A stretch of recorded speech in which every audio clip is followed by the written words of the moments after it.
virology, and I would call it as a virology, call him as a plant virologist also.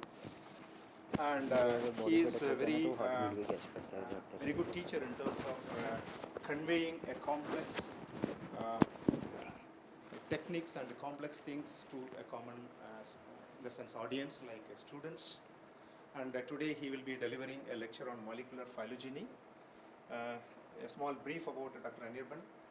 He completed his PhD degree from IRI. That was in 98, if I'm not wrong. 2003. 2003. Then subsequently he took ARS position in Kraijov, right? That is in Barakpur in West Bengal. Then he moved up in his career. He came to NPPGR as a senior scientist. Then from there he moved into IRI, again in a senior scientist position, right? So presently he is a principal scientist and handling a number of projects on plant viruses. And the current focus of Dr. Anirban is genome editing and utilization of viral genome for the benefits of viral genome for the betterment of what do you call disease management. Genome editing is his current focal point. So leave aside this genome editing for this training, and his skills on bioinformatics will be useful to all the students, right? So I leave the floor to Dr. Anirban to handle a class on molecular phylogeny.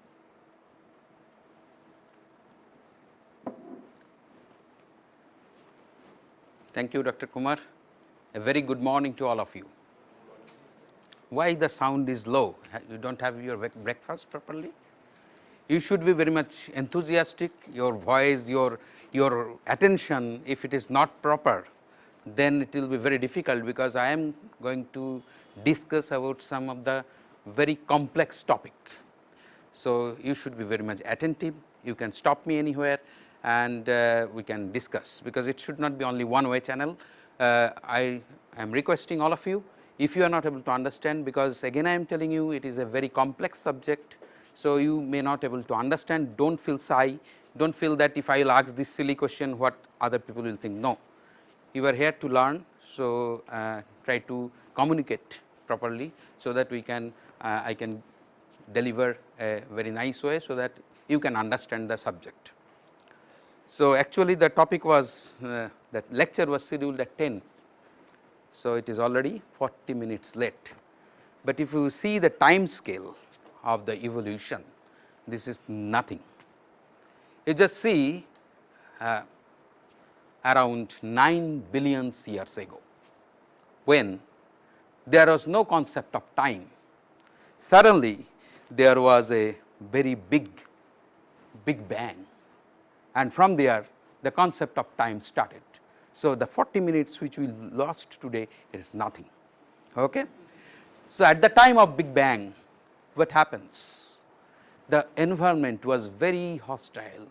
The environment, the composition of the universe was not what we are seeing today.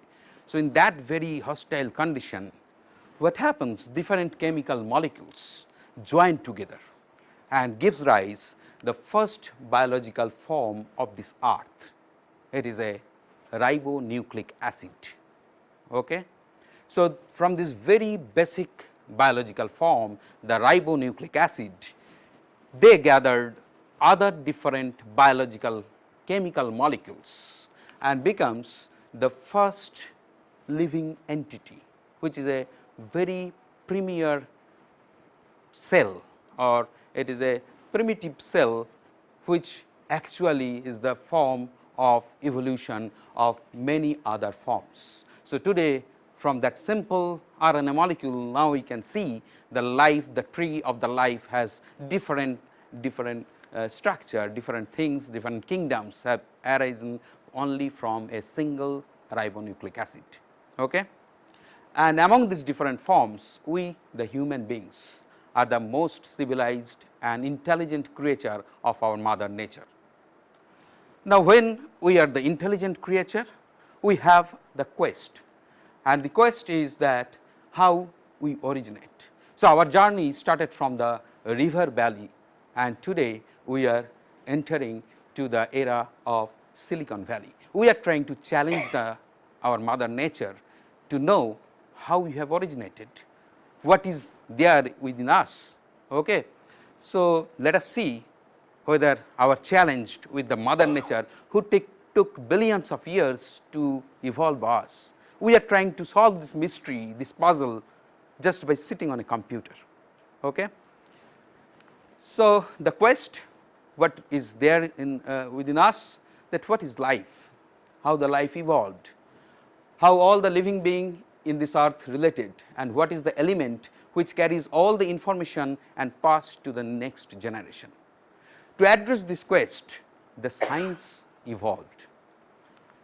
If you see the progress of the science at the initial era, when Darwin or Mendel gave the theory of evolution and principles of heredity, that is the era which we call as era of classical genetics. Then when science progressed, we know about the DNA, we know what is the structure of the DNA, the composition of the nucleic acids, and all those things. That started the era of molecular genetics. So, at that time what is actually happening, we are trying to understand how the information which is coded in the DNA is passed to the protein, and how it is passing from one generation to another generation. And we know that DNA upon transcription produce RNA, and RNA then upon translation produce the protein, and this is called the central dogma of life. Now, in this phase, what we are trying to understand, how we can correlate classical genetics, molecular genetics, and this cellular biology. So, it is not possible to understand if we only study this genetics or biology or the molecular genetics. So, people understood that it is not possible that only by studying only one subject we can understand this. So, what happens? These three major branch of science join together to give the era of cellular molecular biology. And then to understand the cellular process much more, then the era of technology begins. We know about the DNA sequencing technology, polymerase chain reaction, cloning and recombinant DNA technology. So, with the discovery of different technology, now what happens? The classical genetics, molecular genetics, cell biology, and this technological advancement, they merge together to give the era of biotechnology.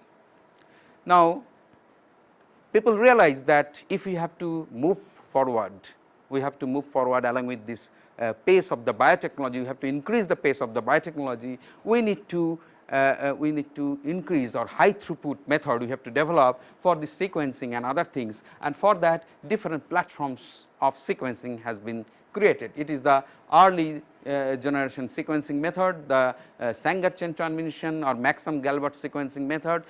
Using this sequencing platforms, huge number of sequences started generating, and then at that time what Dr. Kumar was mentioning, that at the time of 90s, during the 1995 to 2005, this is the era when people started to do sequencing of different genome, and the most important project was that time the human genome sequencing project. People thought that if we are able to understand the human genome sequence, we will able to solve the major mystery of life, we will able to know how the diseases are created, how we are becoming old, and all those kind of biological complex puzzles we will able to know if we are able to know the genome sequence. So, the human genome sequencing project was thought to be completed within 10 years, but with the development of the technology we could finish even the targeted period, and during that time people realized that that time is very big to do a genome sequencing. So, next generation sequencing method develops like Illumina sequencing and life technology sequencing, Roche pyro sequencer. So, these are the another advanced method of next generation sequencing. Today I am not going to discuss anything of all those methodologies. There are single molecule real time sequencing, So, these are the latest advancement in the sequencing technologies, and with this sequencing technologies like nanopore sequencing. So, what happens actually, the cost of sequencing is declining, the data is increasing. So, there are huge amount of data people are generating every day to solve these biological puzzles. So, what happens if you see the growth of the sequence databases starting from this 90s, suddenly there is a huge peak because the advancement of this technology, sequencing technology, and now it is flooded, the database is flooded with different sequence informations. But when we observe that this huge amount of sequences are now in our hand, then whatever our hypothesis was that if we have the sequence, we know everything. But then the actual mystery, actual puzzle started coming. People try to understand that if it is the huge genome sequence, then how to find the function of all the proteins, because the main thing is that how to correlate the DNA sequence with the phenotype. And if we are not able to correlate those things, there is no meaning of generation of the sequence, but it is how it is possible, huge amount of sequence, who will find out the function of this protein. So, the sequence is generated, it is just like this. Can you tell what is this? It is hieroglyphs. It is an ancient language, written language, hieroglyphs. Anybody can read hieroglyphs?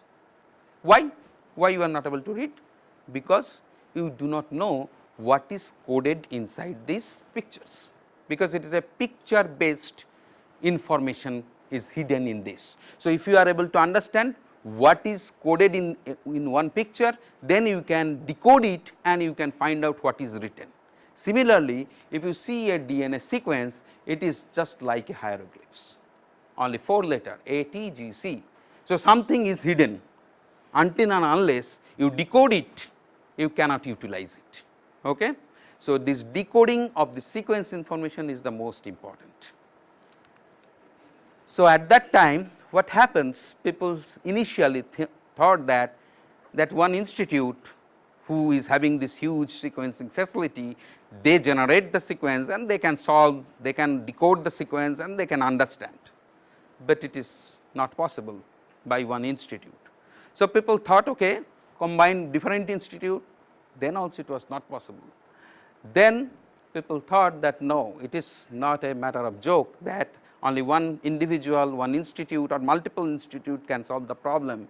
It requires again amalgamation of different science subjects, the biotechnology, information technology, computer science and statistics, these 4 branch of science, the history repeats again, they merge together to give rise a new subject called bioinformatics. So, if you have to understand the bioinformatics, you have to have the knowledge of these 4 different disciplines of science, then only it is possible. So, it is not very easy, very complex subject. I am trying to give you very little information, a kind of boosting up, so that you can think, you can have a interest on this subject and you can now practice those things. So, what is bioinformatics? If you have to, I will tell you what is bioinformatics. It is better that first understand what bioinformatics is not. So, if you understand what bioinformatics is not, you probably able to understand what bioinformatics is. So, bioinformatics is not just using a computer to speed up biology, it is not just applying computer algorithm to biology, and it is not just an accountant of genomic data. Okay? So, what is then bioinformatics? The bioinformatics is the creative use of computer to define and solve central biological puzzles. So, again I am telling you, it is the creative use. You have a computer, you have software, that does not mean that you will be able to understand. You have to use the softwares and computers intelligently with creative thing, then only you can solve the central biological puzzles, and the computer becomes only hypothesis machine making predictions to be tested on bench. Okay? So, using bioinformatics we can shorten the search, process, and it can give you some predictive things which you have to test it to know whether it is correct or not. Okay. So, again I am telling you, if you have a computer, if you have softwares, that does not mean you will able to use that as whatever is given. So, you have to think, you have to decide what is your queries. If you are not able to clear about your queries, and if you put the data and ask the computer to do everything, then computer will give you something. It is inbuilt in the software that whatever data you will give, it will give you. So, if you give the computer a human genome sequence and a rice genome sequence, the computer will tell you they are siblings. Okay. So, you have to understand that what data you are giving and what is your queries. According to that, you have to choose which kind of methodologies and which kind of softwares, which kind of command you have to use for those analyzing of those puzzles. So, the bioinformatics is actually a marriage between the information science and biological science, and just like the central dogma of life, the bioinformatics is also having a central dogma. What is that central dogma? If you have sequence similarities, that means if you have whatever sequence you have, it is showing similarities with some other sequences, then you can probably infer a structural similarity. For example, if you have a query sequence means the sequence which you have, that is called in the bioinformatics language, that is called query sequence, the sequence which you have generated from your organism or whatever, that is called query sequence, and the match sequence means the sequence which is already deposited somewhere. Okay. So, if you are able to find out that your query sequence is having similarity with a already deposited sequence, then you can infer the structural similarity. For example, if this match sequence, already known sequence, if they are having a zinc finger type of domain, okay, then you probably infer that your query sequence also should have a zinc finger like structure. Okay. And if there is a structural similarity, then there must be a functional similarity, okay, because structure is very much linked with the function.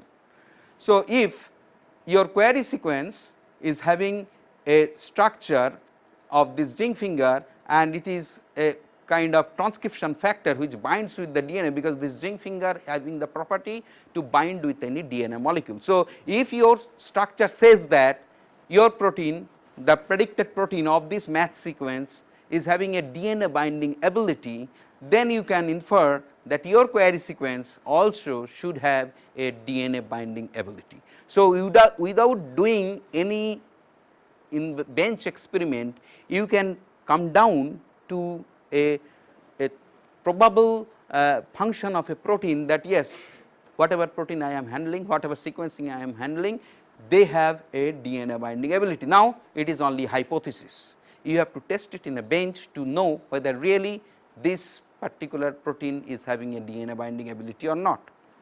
So, this is the central dogma of life. So, bioinformatics, using bioinformatics, what we are able to generate? What is the major domains of bioinformatics? The first domain is that development and implementation of tools and databases.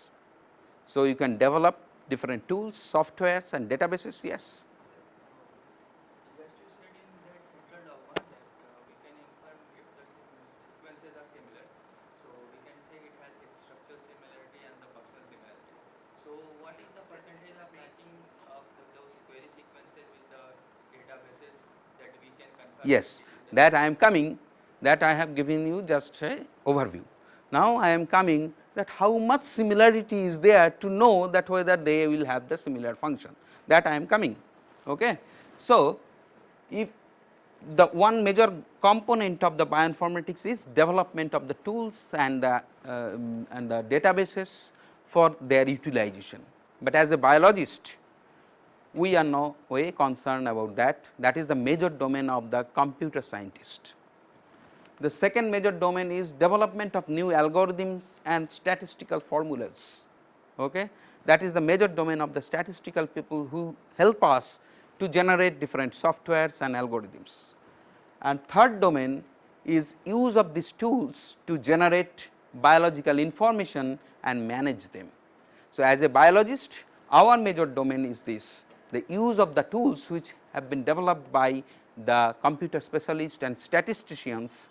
As a biologist, we should use those tools to generate the information and to manage those information. Okay. So, mainly my lecture will be concerning only on this.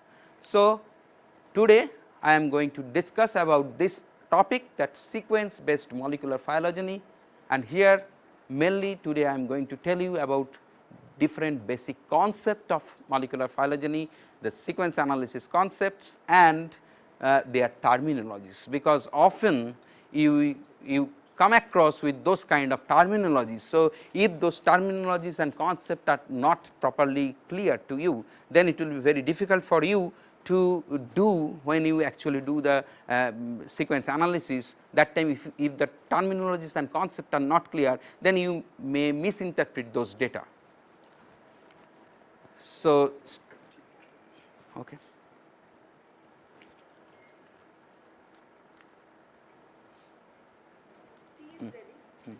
We'll have a break now, and after tea we'll come back shortly.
So, after the introduction, what we should start now into actual business.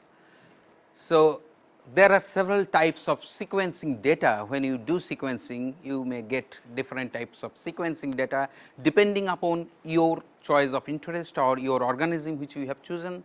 There may be a very small sequence data of one gene or a partial sequence of ITS region and other things you may have. You may have a relatively big sequence information data like bigger genes or small genomes of the viruses. There may be big sequence data like relatively bigger genome of bacteria and other things, and very complex whole genome sequence data of different eukaryotes, different fungi and other things. So, in that way you have different sets of sequence data depending upon the volume of sequence you have generated. Okay. So, for different types of sequence which you have generated, different algorithms have to be used, different softwares you have to use. It is not that the software which you use for a one gene sequence analysis, you can use those things for whole genome sequencing. Okay. So, again I am telling you, it is a creative use of the software. If you give a huge sequence data to a software which cannot handle that thing, your computer will hang, it may gives you some results which may not be correct. So, you have to determine what is your sequence volume data, and according to that you have to choose what kind of software or algorithm you will use to solve that. So, coming one by one, that how we initially when we get a sequence information, how to purify those sequence, how to proceed with that sequence information. So, first is that if you have a small PCR product like a ITS sequence or something which is very small, few hundred nucleotides only. So, if you have these things, you have a PCR product, directly you do a sequence of the PCR product from one end and you generate a sequence information. So, directly using only one primer, you can get only one read, and that is sufficient for your sequence analysis. So, it will generate one read and you will get your sequence. Now, it may be few more read, your gene of interest or the fragments which you are analyzing, it may not be a very small, you may need sequencing from both the end. So, it often happen like that you have to use two different primers from two different ends and you have to do sequencing. So, one read generates up to this, another may generate up to this. So, there is a considerable amount of overlapping region. So, using two different primers, if you do sequencing, what you have to do? You have to purify this sequence, you have to remove this overlapping portion and only come out with a single read sequence information. So, how we can do that thing? Suppose you have this sequence read with you, then you have another, what you have to do? You have to convert this sequence read into reverse complementary sequence. So, the sequence which is present in this read, which reads this strand sequence, you have to convert it into reverse complementary sequence, which will give you actually the sequence of this strand. Okay? And then you just overlap these two sequence and then you can find out what is the region which is overlapping. Directly from these two reads you cannot see, because they are complementary sequence. So, you cannot find out which is the overlapping region. If you, when you convert them into both the things into same direction, then only you can find out the overlapping region, and then you can remove that overlapping region, join these two, and then you get a big read. Okay. So, in this process, if you have a little bit more sequence information, you can join them and you can utilize them. So, these two I am talking about sequencing of the small PCR product, either using only one end primer or using both the end primer. Now, you may have a cloned DNA molecule which you would like to sequence, because it is a bigger, you can clone them and you want to sequence them. So, when you sequence them, we generally sequence a cloned PCR cloned molecule using the primer which is present in the vector. Okay. So, that we can get the full sequence whatever is available. In case of PCR sequencing, the few nucleotides where the primer anneal, and after the primer annealing few more nucleotides, the sequence read is not very clear. Okay. So, you may not get the entire sequence of your PCR product, some sequence will be lost from one or either end. Okay. But in case of PCR cloned PCR product or cloned molecule sequencing, as you are using the primer from this vector end, then you will get the entire sequence of your PCR product. Suppose you want to clone a particular gene, you want to see the start codon of the gene and stop codon of the gene, then only the full sequence will come. So, what happens, you use this kind of vector sequence. So, in the sequence what will happen, you will get some sequence which is coming from the vector.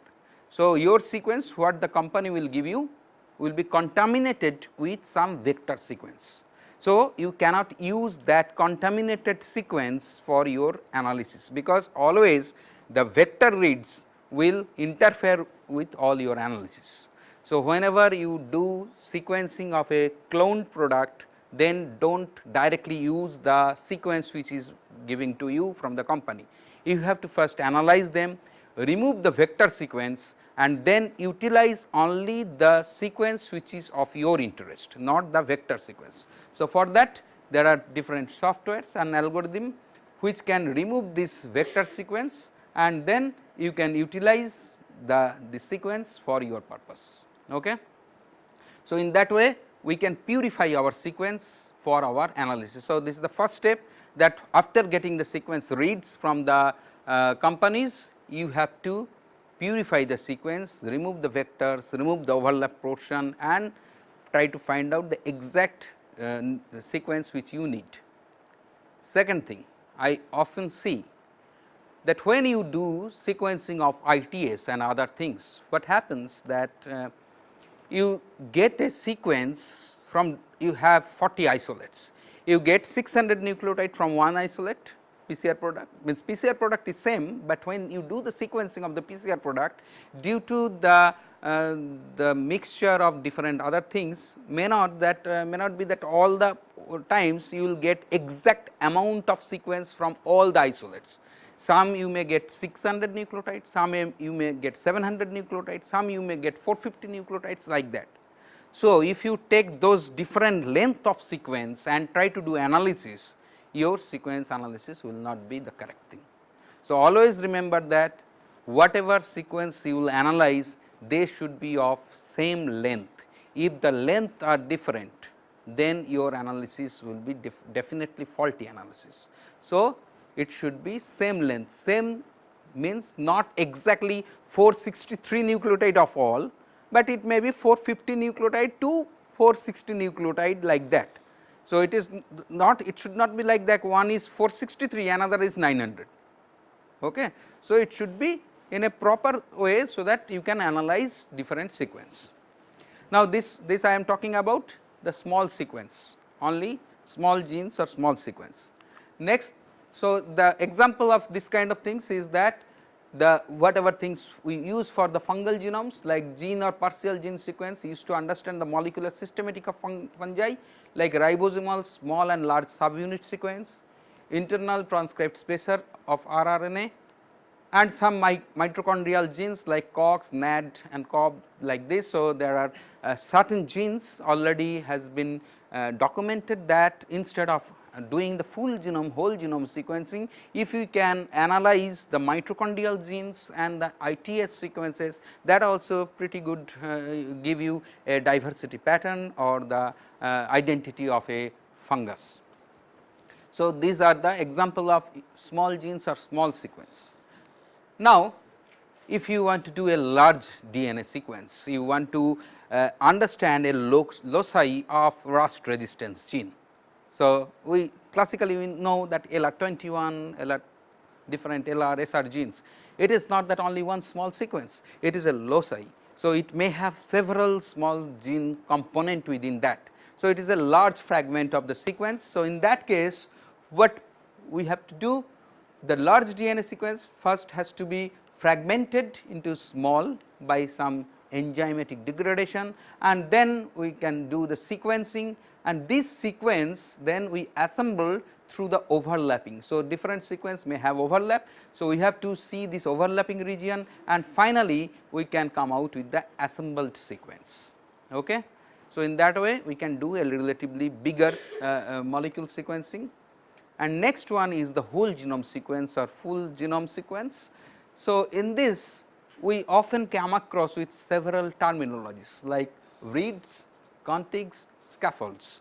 Who are, if anybody is working on the whole genome sequence or full genome sequence, you come across with these terms reads, contigs and scaffolds. So, what are those things?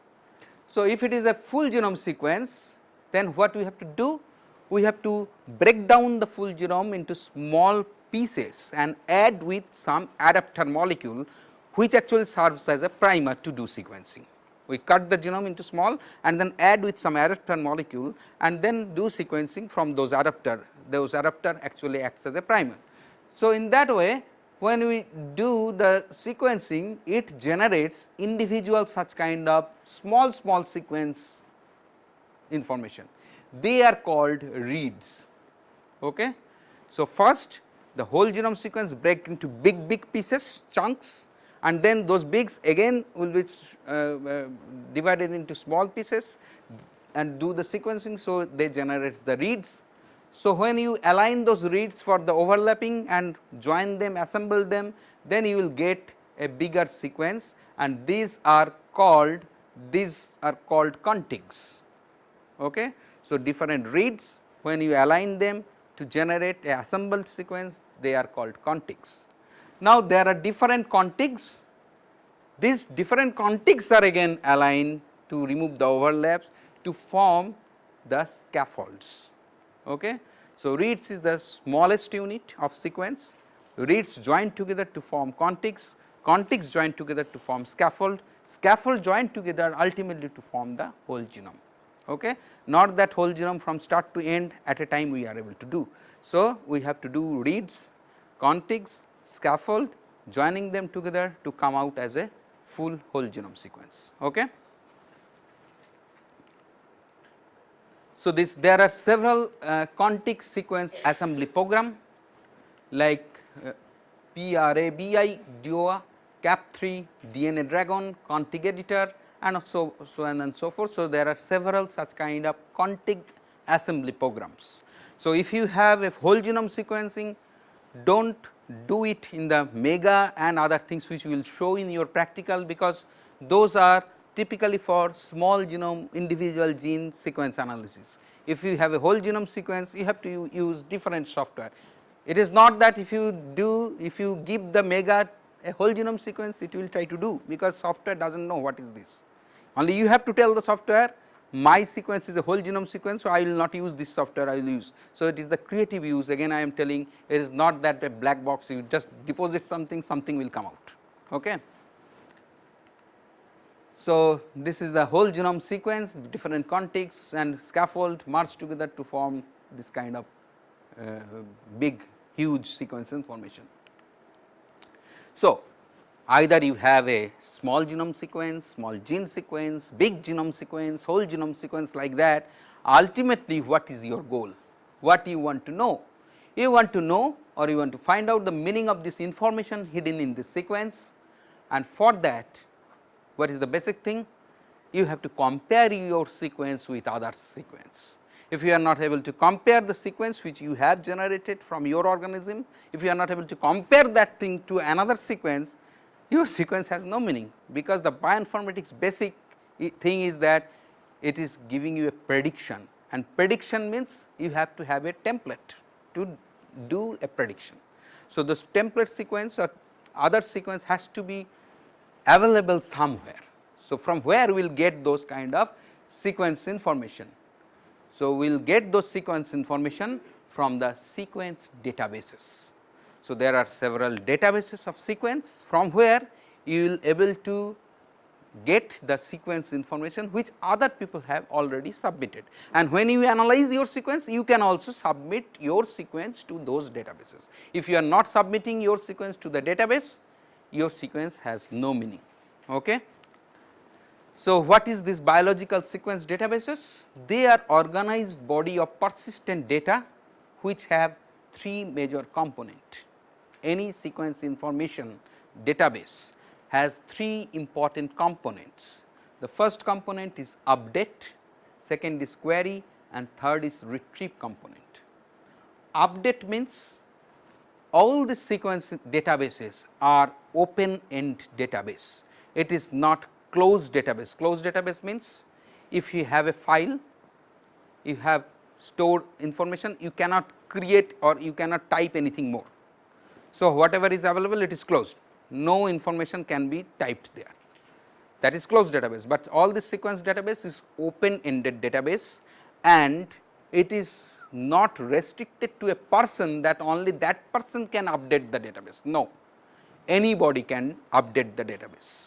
Of course, there are some administrator who will check up before updating the database, will check up that this sequence are correct or not. Okay. So, if you have a sequence, you can also update the sequence database, okay. But there will be one administrator who will check that whether whatever sequence you are depositing, it is correct or not. Second component is query.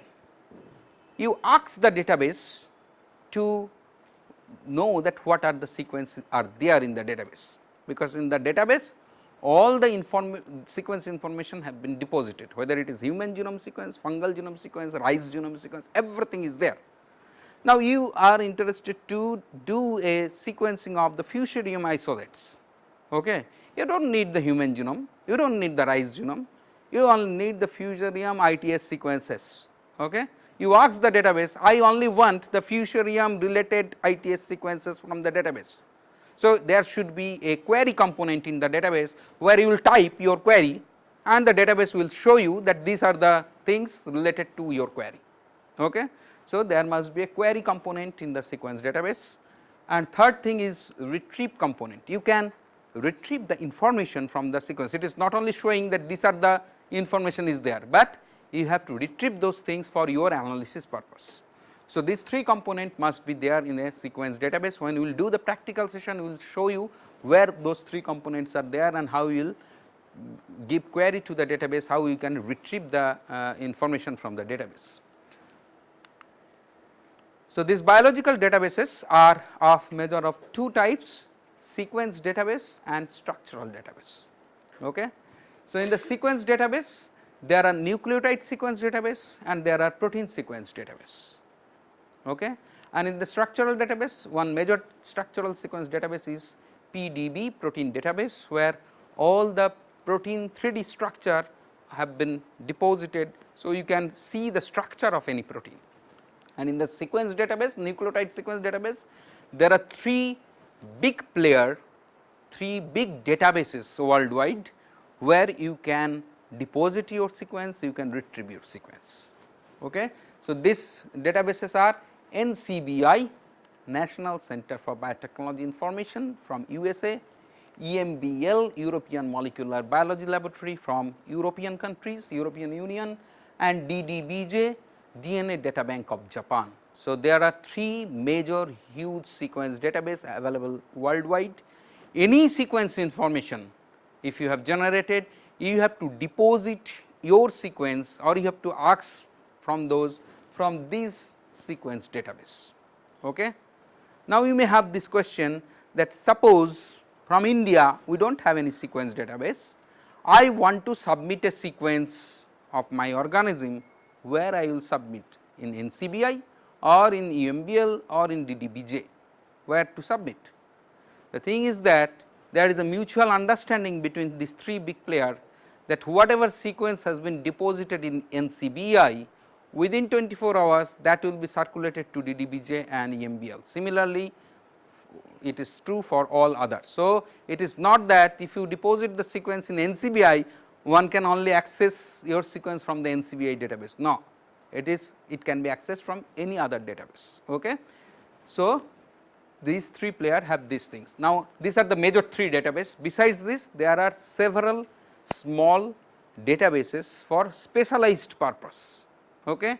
You may have sequence database of rice, you may have sequence database of human, you may have sequence database of Arabidopsis. So, different organism, different small sequence databases are available, they are called specialized sequence database. And remember that all the specialized sequence database whatever is there, they are also linked to these 3 databases. So, if you want to find out a RISE sequence, you do not have to go only to the RISE sequence database to find out the sequence, directly you can access them from the other these 3 big databases also. Okay. Now, there are protein sequence database. So, these protein sequences databases are generally deduced protein sequence database, or it may be amino acid sequence database. Directly you can do the sequencing of the protein, amino acid sequencing you can deposit, or it is a deduced protein sequence database. That means, you have deposited only the nucleic acid, the software will convert it into the protein sequence and deposit into the database. Okay. So, these are protein sequence database and nucleotide sequence database. The important protein sequence database like SwissProt, TREMBL. So, these are the important databases where the sequence information has been deposited and you can access. So, these are the some screenshot of the databases. This is the NCBI, EMBL, DDBJ, SwissProt or TREMBL, and this is the PDB or protein database. There are some specialized sequence database like this plant genome database for rice genome sequence database Orize sativa. There are database like Magnaporthi Orize, one particular database for the Magnaporthi Orize. So, like that different sub or specialized sequence databases are also available. Now, how to deposit the sequence in a database? You can deposit the sequence in a database by different means. The 2 major means like in GenBank, the GenBank is actually the NCBI database, we call them as GenBank, not GeneBank. Many students has this, I have corrected in this exam also that you are telling GeneBank, it is not GeneBank, it is called GenBank. Okay. So, this GenBank is actually the NCBI database and EMBL database. So, if you want to submit it through GenBank portal, then you have 2 different options. One is called Bankit, another one is called Sequin. Bankit is a portal of deposition of the sequence into the database when you have only few sequence and small sequence and few sequence. Then you can use the Bankit portal to deposit the sequence.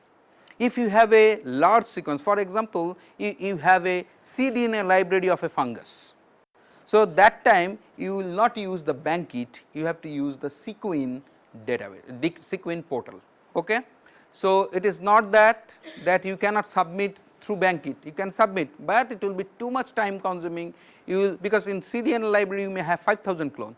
So, individually, because Bankit can only take individual sequence. So, if you have a group sequence, then you have to use Sequin. If you have only single sequence information, you use through Bankit. Okay. So, that is again I am giving emphasis that depending upon your choice of data, your queries, you have to use the portal softwares and everything. It is not that one size fits for all. Okay. So, you have to use these things, and in case of EMBL, the portal name is WebInAlign. Using that WebInAlign program which is there in this EMBL database, you have to submit the sequence. So, this is the Bankit portal and this is the Sequin portal through which you can submit, and this is the WebInAlign. So, before submission of the sequence, you remember that you have to submit the sequence after giving annotation of the sequence. You have to annotate your sequence first, then only you can submit. So, what is annotation? Annotation refers to a commentary or explanation of the information appended to the sequence, because if you only submit a ATGC, nobody will understand what is this. So, you have to explain what is there in the sequence. So, what are the different annotation? These are different annotation like source, country, organism. You have to tell when you deposit the sequence, you have to tell from which country you are submitting, which organism, what is the isolate name. So, this all information which you are appending along with your sequence, they are called annotation of the sequence, and only a annotated sequence can be submitted to the database. Unannotated sequence the database cannot accept, because it is only some ATGC. So, you have to give a name of the sequence, you have to mention which organism, which country and all those things, then only the database accept your sequence. So, until and unless you have a annotation, the sequence submission will not complete, because this kind of terminology you may, whoever is working, you may come across often, that annotation of the sequence. So, if you have to know that what does it mean, that annotation.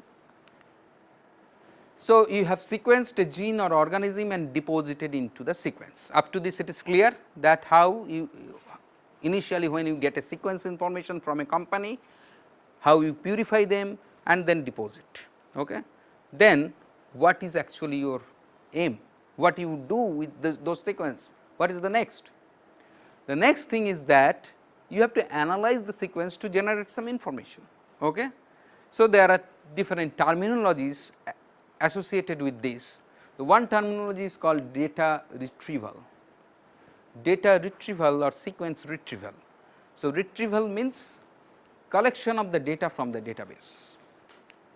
Now, when you are using this bioinformatics tool for your thesis or any purpose, try to always tell the terminology wise thing. It is not I have downloaded a sequence, I have retrieved a sequence. Okay. So, I have retrieved a sequence. Now, the question is, what is the difference between a download and a retrieval? Why I cannot tell I have downloaded a sequence?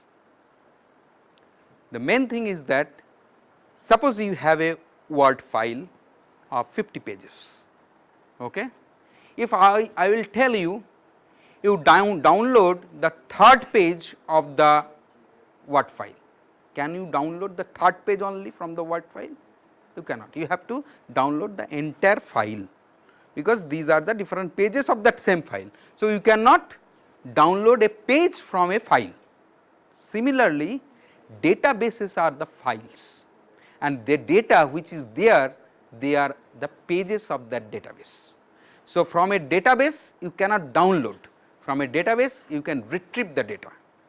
If you have a 50 pages file, you can copy that third page and paste it in another page.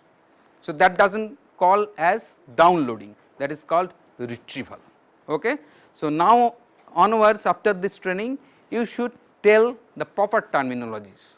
You do not try to abuse the terminologies, okay, because it is often we have seen a big scientist or a student, everyone they give this kind of abusive term for the different terminologies. Do not do these things.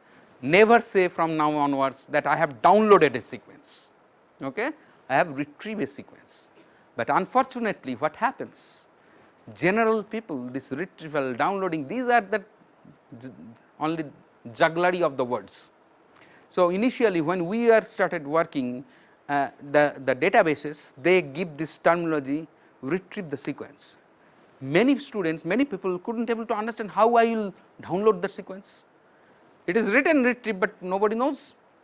So, the complaints continuously goes to the database people that you try to tell a very common man language, otherwise people are not able to understand. So, now you can see in the database they change themselves, they written download the sequence, because general people, this is the thing that okay, I have to download the sequence, but actual concept wise it is not downloading, you are only retrieving the sequence. Clear? Now, coming into the next terminologies, now the question is that why actually we need to retrieve the sequence? We need to retrieve the sequence for two major analyses, to understand the genomics or to understand the proteomics. So, what does it mean by genomics? Genomics is the understanding of the interactions among the genes, and proteomics is the understanding of interaction among the proteins. Okay. So, after retrieving of your sequence, you can do two major aspects. We can do genomic study or you can do proteomic study. So, under the genomics, what are the things you can do? you can do structural genomics, that means genome organization, ORF prediction, designing of the primers, phylogenetic analysis, all those kind of things comes under the structural genomics. You are only doing the structure of the genome, okay, that how the genes are or localized or present in the genome. This is called structural genomics. Then you can do comparative genomics. What is comparative genomics? ORF annotation or gene annotation, relationship and variability between the pathogens and their strains, molecular phylogeny. So, these comes under the comparative genomics. You compare with another sequence and then come out with some information, generate some information, that is called comparative genomics. Third thing is functional genomics. So, you can understand the predict the motif, blocks, domains, protein prediction and function of the protein, protein structural modeling, visualization of the 3D structure of the protein, docking and all those kind of things you can do in the functional genomics. The docking you can do also in the proteomics to understand the function of the protein. So, here you can study the interaction of the proteins with other molecules, drug designing and docking. So, these are coming under the proteomics. So, they are, you are not talking about the gene sequence, DNA sequence, all everything is the structure basis and you are doing the function of the protein, okay, interaction among the proteins. So, after retrieving a sequence you can either do genomics analysis or you can do the proteomics analysis. So, this is the utility of retrieving of the sequence. Now, second aspect, another terminology is data mining. So, one is data retrieval, you retrieve, you get the sequence information from the database. Second, after getting those information you have to do analysis or generation of the information from the collected data. Okay. So, data, the next level is information, next level is knowledge. Okay. So, generation of the information from the data in the database is called data mining. Okay. This kind of terminologies you often come across, that we have to do some data mining. Data mining means nothing, analysis of the data to generate some information. And these are the different types of data mining we can do using the sequence information which is there in the database. You can retrieve and do this data mining. What is data? These things: molecular variability or phylogeny and evolution, gene finding, primer designing, protein structure and function, promoter identification. So, these are something I have given. There are many other things which we can do the data mining from the data and generate information.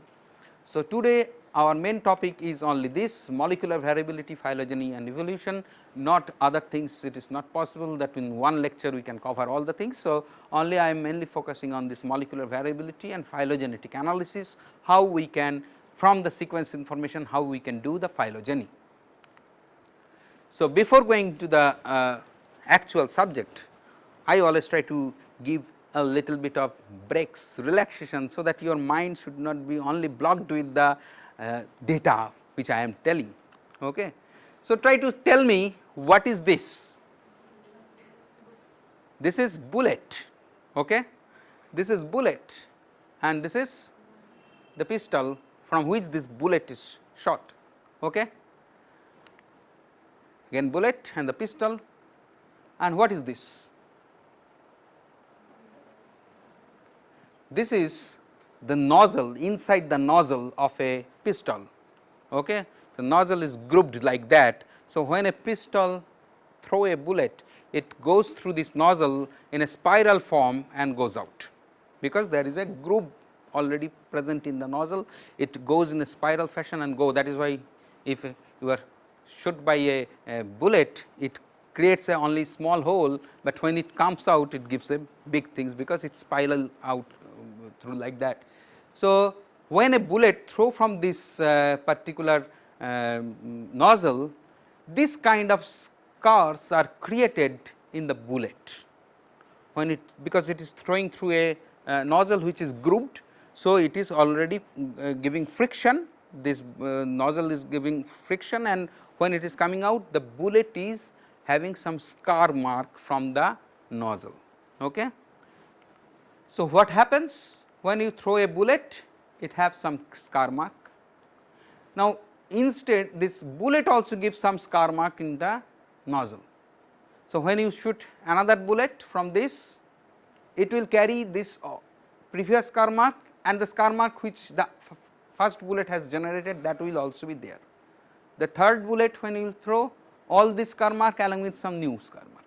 Okay.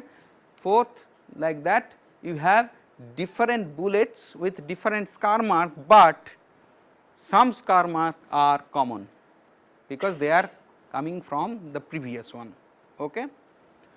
So, by studying this scar mark, the CBI person or the sloths, they try to find out whether the bullets are thrown from the same pistol or not.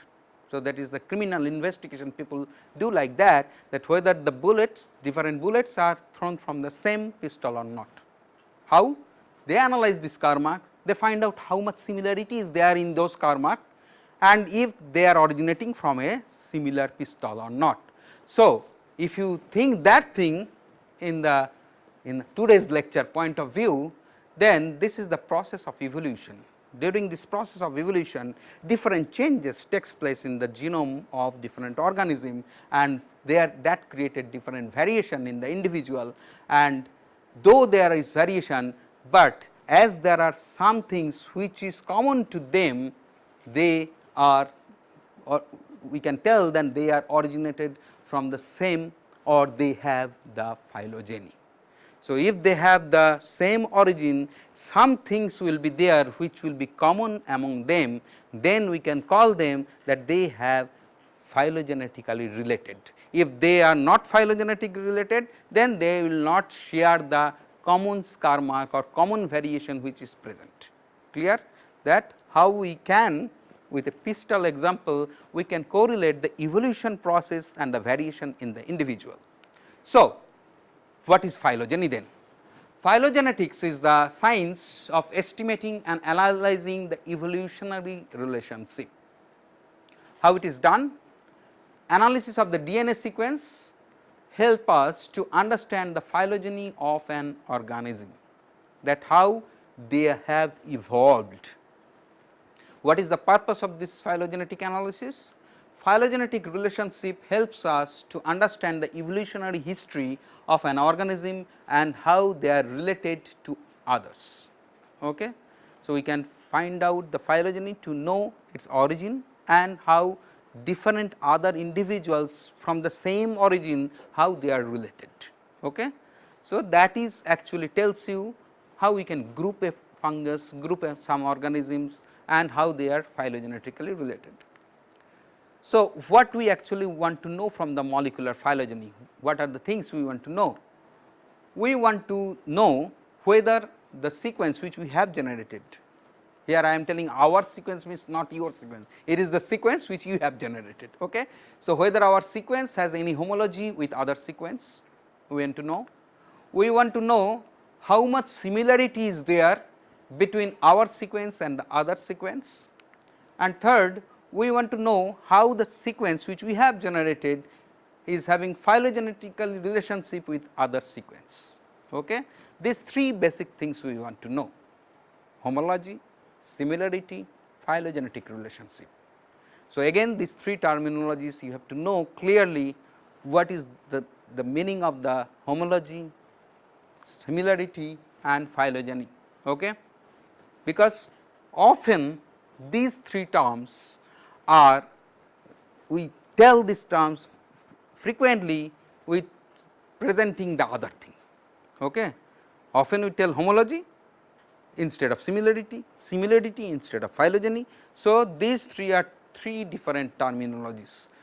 Understand what is the meaning of these three things, and I hope that after that you should not confuse about this terminology and misuse this terminology. The terminology is developed for a particular purpose. So, you have to understand the basics of that thing and use that terminology for that purpose. So, what do you mean by homology? First thing, homology, it is a very common term, very frequently people use homology. So, homology is a state of gene or morphological characters that shares a common ancestry with different gene or morphological characters. Okay? it is a state of gene or morphological characters, and they share common ancestry. So, if there is no ancestral relationship, there is no homology. First thing is very much clear. If there is ancestral relationship, then only we call the two gene, two organisms are homologous. If there is no ancestral relationship, there may be similarity, may be everything, but we cannot call them as homologous sequence. Okay. For molecular sequence data, it is taken to mean that two sequences or even two characters within the sequences are descendant from a common ancestor. If they are not descendant from common ancestor, the two sequences are not coming from common ancestor, but sequence may have similarity. For example, the DNA polymerase of a bacteria and DNA polymerase of human, both are DNA polymerase. Okay, they do the same function. Can we tell a bacteria and human are homologous? Okay, they should have an ancestral relationship. Okay. So, for molecular sequence data, they should come from the common ancestry, then only we tell them as homologous sequence. Now, why I am giving much more emphasis to this homology, because in maximum fora, maximum seminars and everywhere I come across with this kind of misuse or abuse of the terminology of homology, and I hope that none of the students after this should abuse this terminology. Always we see that there is this term homology is frequently misused as a synonym of similar. Many times in seminar and everywhere I have seen people are telling two sequences are 70% homologous. Okay? Yet you can also see it may be a respected professor or any person who is giving a lecture, they are telling that these sequences are 70% homologous. So, this is not correct. Sequence shows a certain amount of similarity. From this similarity value, we can probably infer that sequences are homologous or not. We cannot tell this much percentage of homology. Why? So, in this context, there is a very famous lines by a big biologist, Walter Fitch, who defines homology is just like a pregnancy. You can tell whether a woman is pregnant or not. You cannot tell this woman is 70% pregnant or 25% pregnant. Can you tell like that? You can tell only whether a woman is pregnant or not. Similarly, you can only tell whether the two sequences are homologous or not. You cannot quantify homology. Why? Because homology is a state, it is a qualitative character, not a quantitative character. So, never misuse this term, never tells that 70% homologous. Homologous or not, you can tell that two sequences are homologous. Homologous chromosomes, that means two chromosomes are homologous to each other. You cannot tell two chromosomes are 70% homologous to each other. No, never. Okay, because homology is a state of the condition, or it is a qualitative character, not a quantitative character. So, homology cannot be measured, only we can say whether homology is there or not, but we can definitely measure similarity. We can measure similarity, and homologous sequence must have similarity, but if there is a similarity, we cannot say it is homology. Okay? So, these things you should be very much clear. If two sequences are homologous sequence, they must have high similarity among them, but if two sequences are similar, we cannot tell they are homologous sequence or not. Okay? Because if there is no ancestral relationship, there may be similarity, but we cannot tell they are homologous sequence. Okay? So, only homology condition comes when there is ancestral relationship. If that is not there, you cannot tell they are homologous sequence. You can tell this sequence is similar, and if there are two sequences are homologous, definitely these two sequences have high level of similarity. Okay? So, this based on this homology, there are homologous group or homologous superfamily, gene superfamily, there are two major homologous genes, superfamily, orthologous gene and paralogous gene. Okay. So, what do we call as orthologs? Orthologs are like DNA polymerase of goat, DNA polymerase of human, they are orthologous gene. They have the same sequence and same function, but found in different taxa.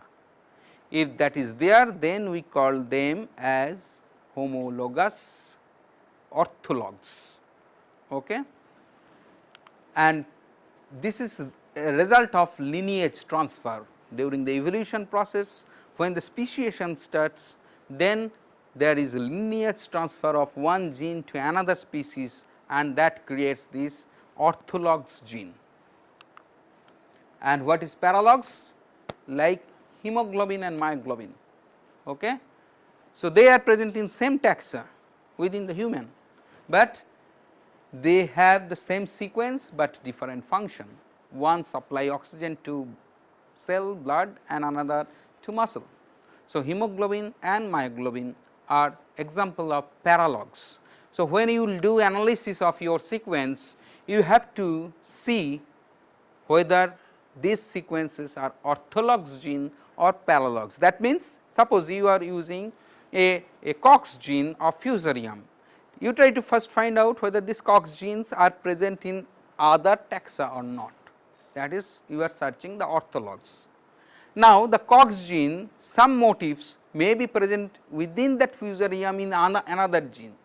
So, in that case, that is the paralogs of the COX gene which is present in that same fungus. Okay. So, when you will analyze, you will analyze this kind of orthologs and paralogs, and these paralogs genes are the result of gene duplication within the same species. When there is duplication of the sequence gene, then it gives rise the paralogous sequence, and when there is a lineage transfer between the species, that gives rise the orthologous gene. Clear? So, till now what we come up to, we have a sequence, deposited the sequence, started analyzing the sequence. Now, our main aim to find out from this sequence, we want to find out the homology. Clear?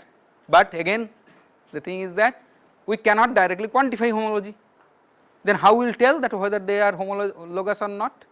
For that we have to find out the similarity or identity. So, if we are find out similarity or identity, then we can probably tell that whether the sequences are homologous or not.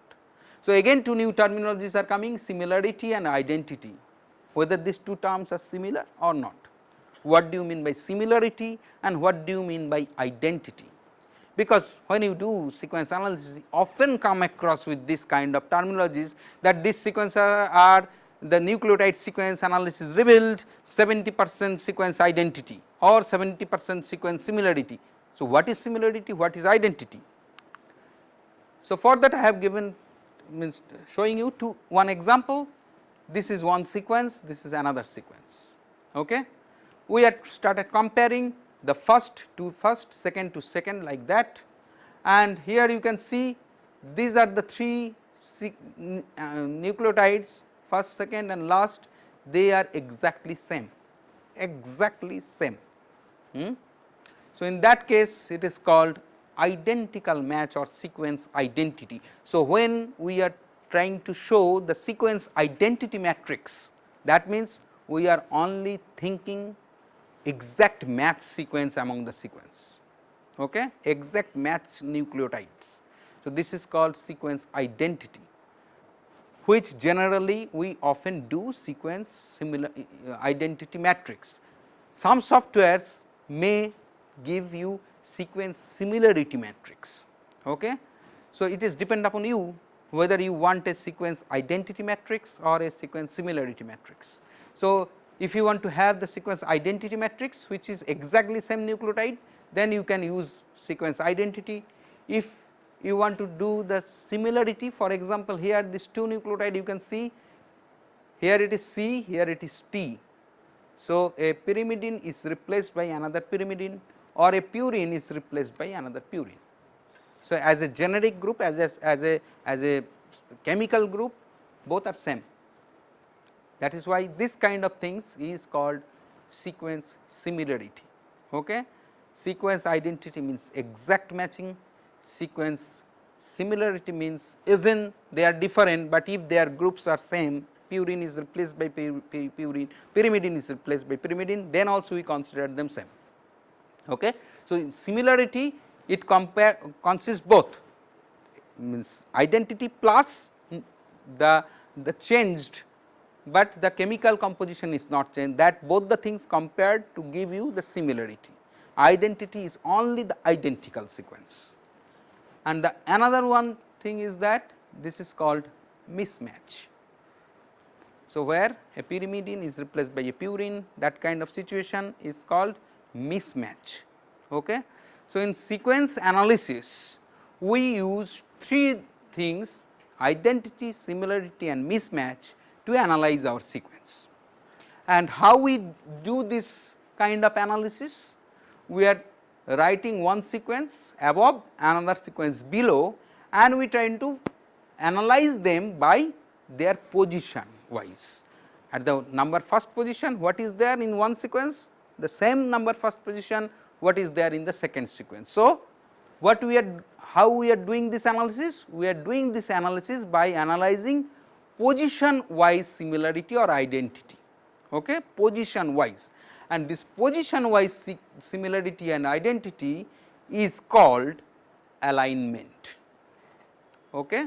So, when we analyze the sequence through position wise similarity or identity, then this is called sequence alignment, because these terminologies you will come across, that multiple sequence alignment. What is alignment? Alignment means positional sequence similarity or identity. So, an alignment is an computational hypothesis which identify positional similarity or identity between the bases or amino acids, and these there are two types of alignment to do the analysis. One is called global alignment and second one is called local alignment. So, you can do this analysis, the alignment, in two ways: global alignment and local alignment. What is global alignment? First you see what is local alignment. So, you have a stretch of sequence, and when you try to analyze the sequence, in this stretch of sequence this is the target sequence and this is your query sequence. Your query sequence, only this stretch is matching with one stretch of the sequence, not the entire sequence. Okay. Only one stretch is showing high level of identity or similarity, anything, and they are showing you. So, if you only want to have a quick glance that how much similarity or identity is there, I am to see with the deposited sequence, then you can first very quickly do a local alignment. So, that local alignment will tell you that in this entire things, these are the stretches where it is showing high level of identity or similarity. It will not calculate the entire thing, only the stretches where high level of things are there, that it will show you.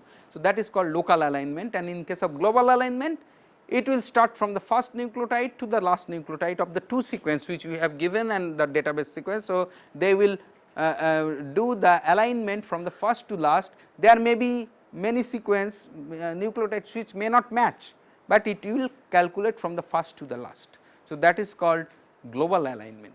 So, alignment from the first to last completely, that is called global alignment, but it takes time because it has to align individually all the things. But local alignment is very fast, it can give you at a time very quickly that how much similarity is there, which are the sequence which is showing similarity or identity, like that. Then we have to do the local alignment. So, how to align these sequences? The methodology. Suppose you have these two sequences, you want to align. One sequence is having 5 nucleotide, another sequence is having 7 nucleotides. So, what happens if you just do a alignment? You will see the match is 2, mismatch is 3 and gap is 2. There are 2 gaps, mismatch and. Now, for the alignment, our main aim is how we can reduce the mismatch, increase the match sequence, utilizing whatever gaps are available already. So, if you can utilize those gaps and arrange the nucleotide in such a way artificially, so that it can reduce the mismatch and increase the match. So, originally the sequences are not any gap is there within the sequence, okay. But you can utilize these gaps in between anywhere to increase the match limit. How we can do? For example, this you can take this one gap and put it here, and this nucleotide you can shift. So, now there is 3 match, you have increased the match. So, this alignment is much more superior than this. Okay. Now, again you can do this, you put this gap again here and place these 3 things here. So, what will happen? You have now increased the match 5, mismatch now 0, utilizing the same gap. Okay. So, you have increased the match. So, it is the best alignment. So, using this kind of things you can align. Now, just think, only 5 and 7 nucleotides, there are this many combinations are possible.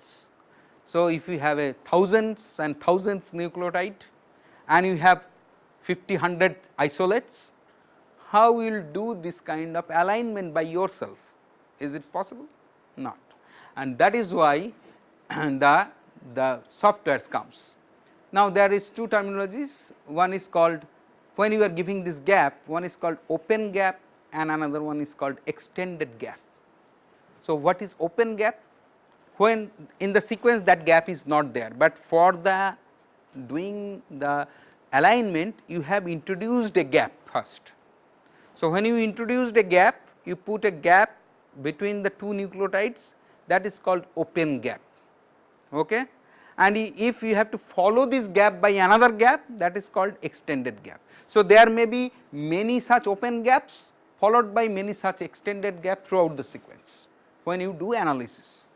But as such in the sequence that kind of gaps are not there, you are providing because you want to have a good match score. So, to do that thing you are doing some mischievous thing which is not actually there. So, if you are doing some that kind of alteration in the sequence, that means you are doing some wrong thing, and for that you have to give some penalty. It may be possible that introducing these 2 gap nice match are there, but for doing that thing you have to give some penalty. So, if you give penalty, your value of this particular alignment is reduced. Okay. So, there are several such kind of matrices are available which calculate this kind of alignment and give a score value for that.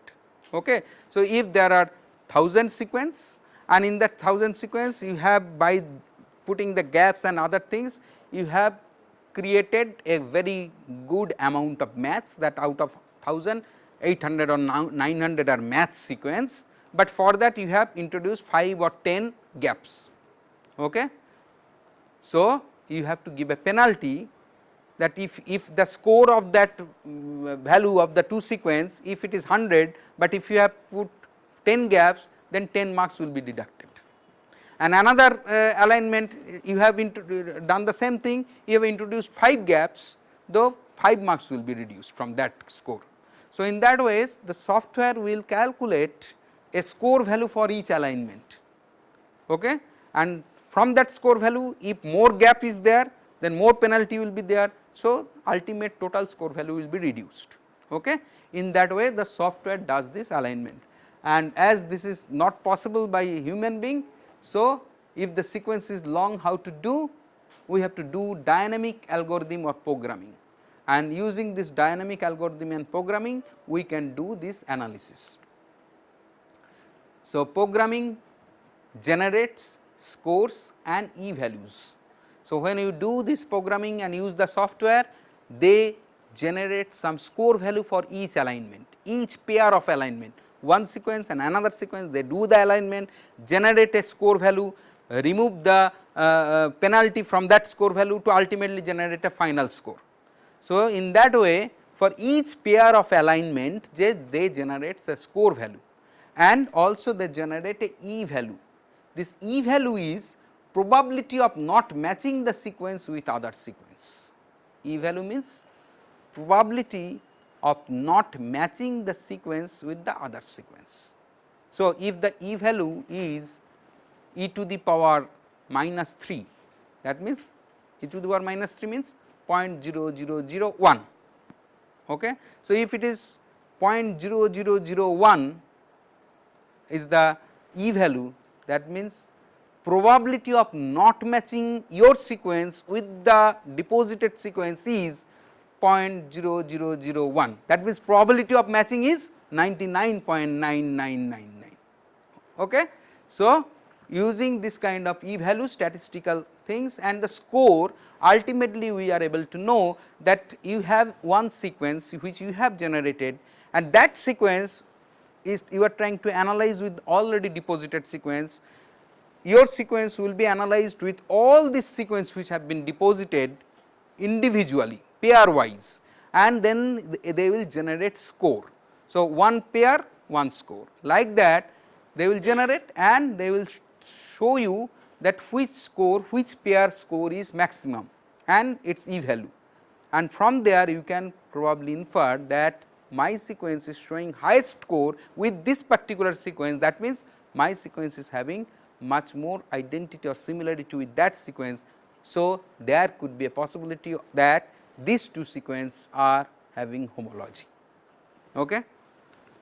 So, this is a kind of matrix. So, these are the different sequence, isolate 1, 2, 3, 4 like that, these are isolate 1, 2, 3, 4. So, their sequence generate this kind of scores, software will generate it, you do not have to bother. When we will show you the practical, we will not show you this kind of things, there only you have to click. So, inside the software they will generate this kind of score and give you a score value, and from there you can judge. So, what are the different sequence alignment tools by which we can analyze the sequence? There are several such tools like BLAST, FASTA, Bleach, Beauty, Cluster W, Mega.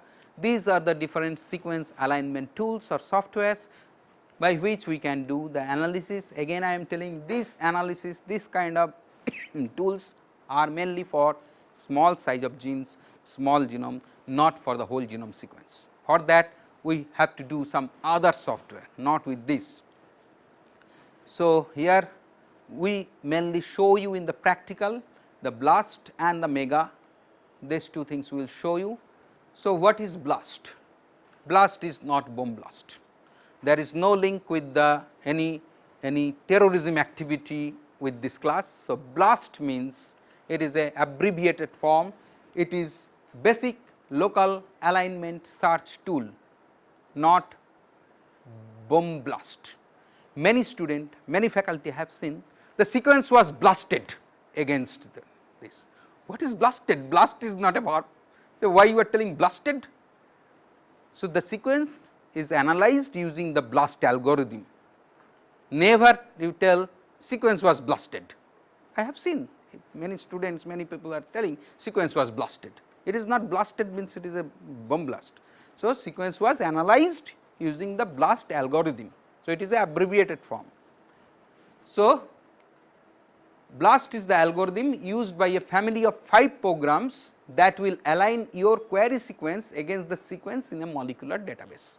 So, it is actually combination of different programs, and that will tell you whether your sequence has similarity with other sequence or not.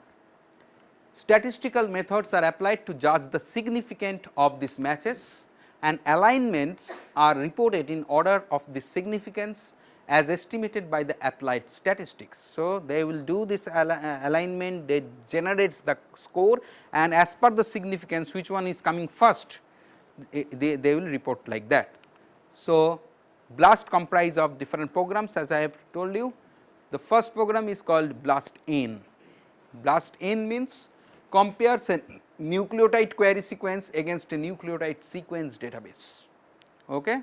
So, if you have a DNA sequence with you, you can analyze that DNA sequence with other DNA sequence which is deposited in the database. So, nucleotide sequence versus nucleotide sequence, it will give you analysis. BLAST-P compares an amino acid sequence with another amino acid sequence. So, if you have a protein sequence, you have to do BLAST-P. So, that is why I am again telling you, you have to tell the computer, you have to tell the software what you want. If you want nucleotide analysis, you click on the BLAST N. If you want a protein sequence analysis, then click on BLAST P. If you click on BLAST N and introduce a amino acid sequence data, it will show some error has been created. So, you will not able to understand. So, you have to think that what is your query, according to that you have to choose the software. Then BLAST X. BLAST X compares the 6 frame conceptual translation product of a nucleotide query sequence against a protein sequence. So, any nucleotide sequence, if you deposit in through this portal, what will happen, they translate those DNA sequence into 6 different form, 1 from the sense, 3 from the sense strand, 3 from the antisense strand. So, this 6 different protein sequence they generates by themselves, and these 6 individual protein sequence they search through the this algorithm into the protein sequence database. So, you have given only a nucleotide sequence, you want to know that I have a nucleotide sequence, I would like to see that what is the protein coding region of this sequence, whether this gene is having any protein matching with any other things. So, you just give that nucleotide sequence, ask for BLAST X, then it will tell you your query sequence is showing similarity with this protein sequence. Okay. So, it is nucleotide versus protein sequence. And the last one is T BLAST N.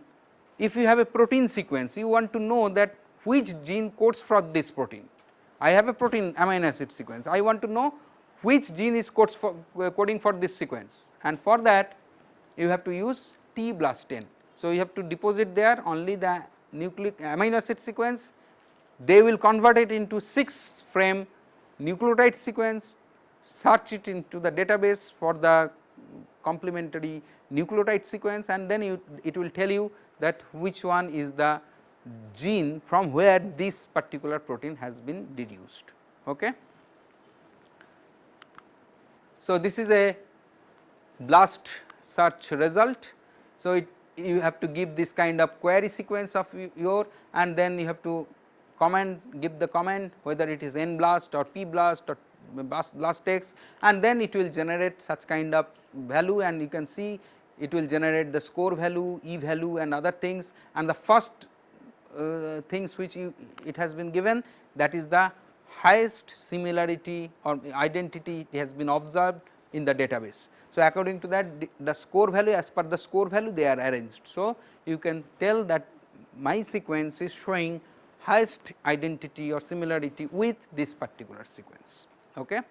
But again remember that this is based on the local alignment, not global alignment.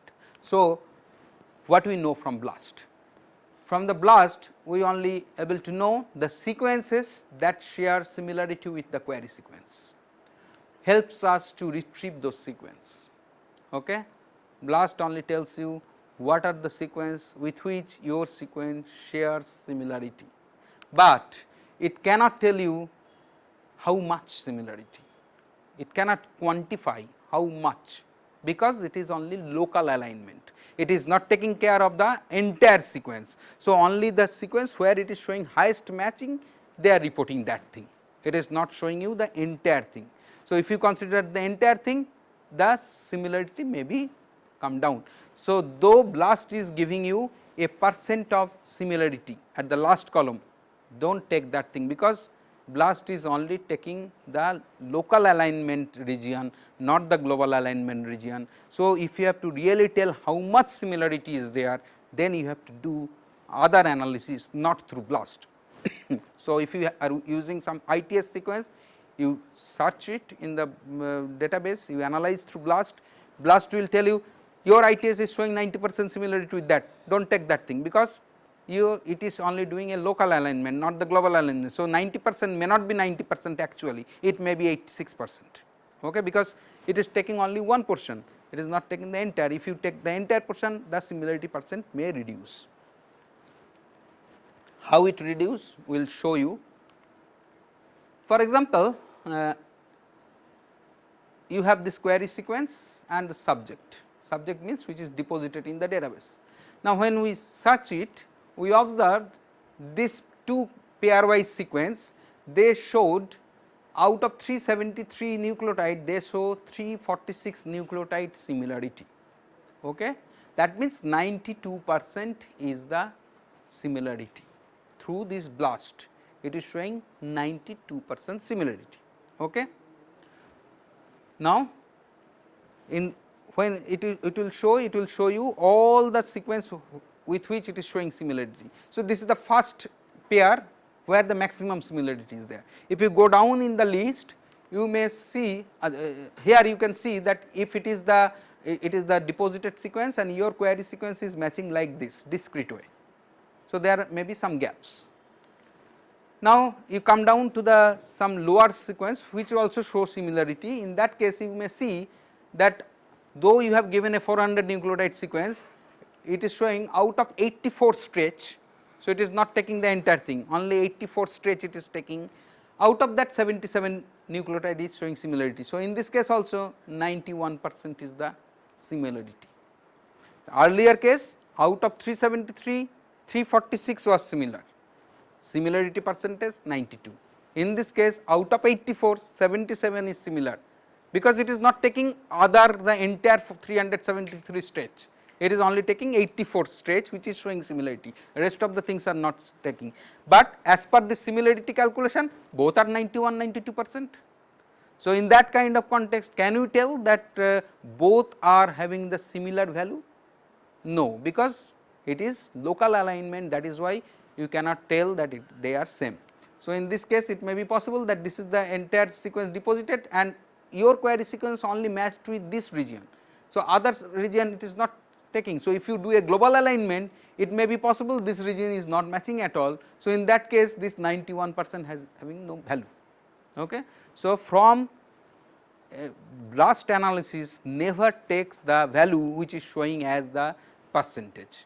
You have to, if really you have to find out the how much sequence similarity, you have to use some other algorithms. So, to understand the real sequence identity, we need to do global alignment. So, how to do this global alignment? This global alignment we can do through the multiple global sequence alignment program using different softwares. So, what it does? It do a quick pairwise alignment, first calculate a distance matrix.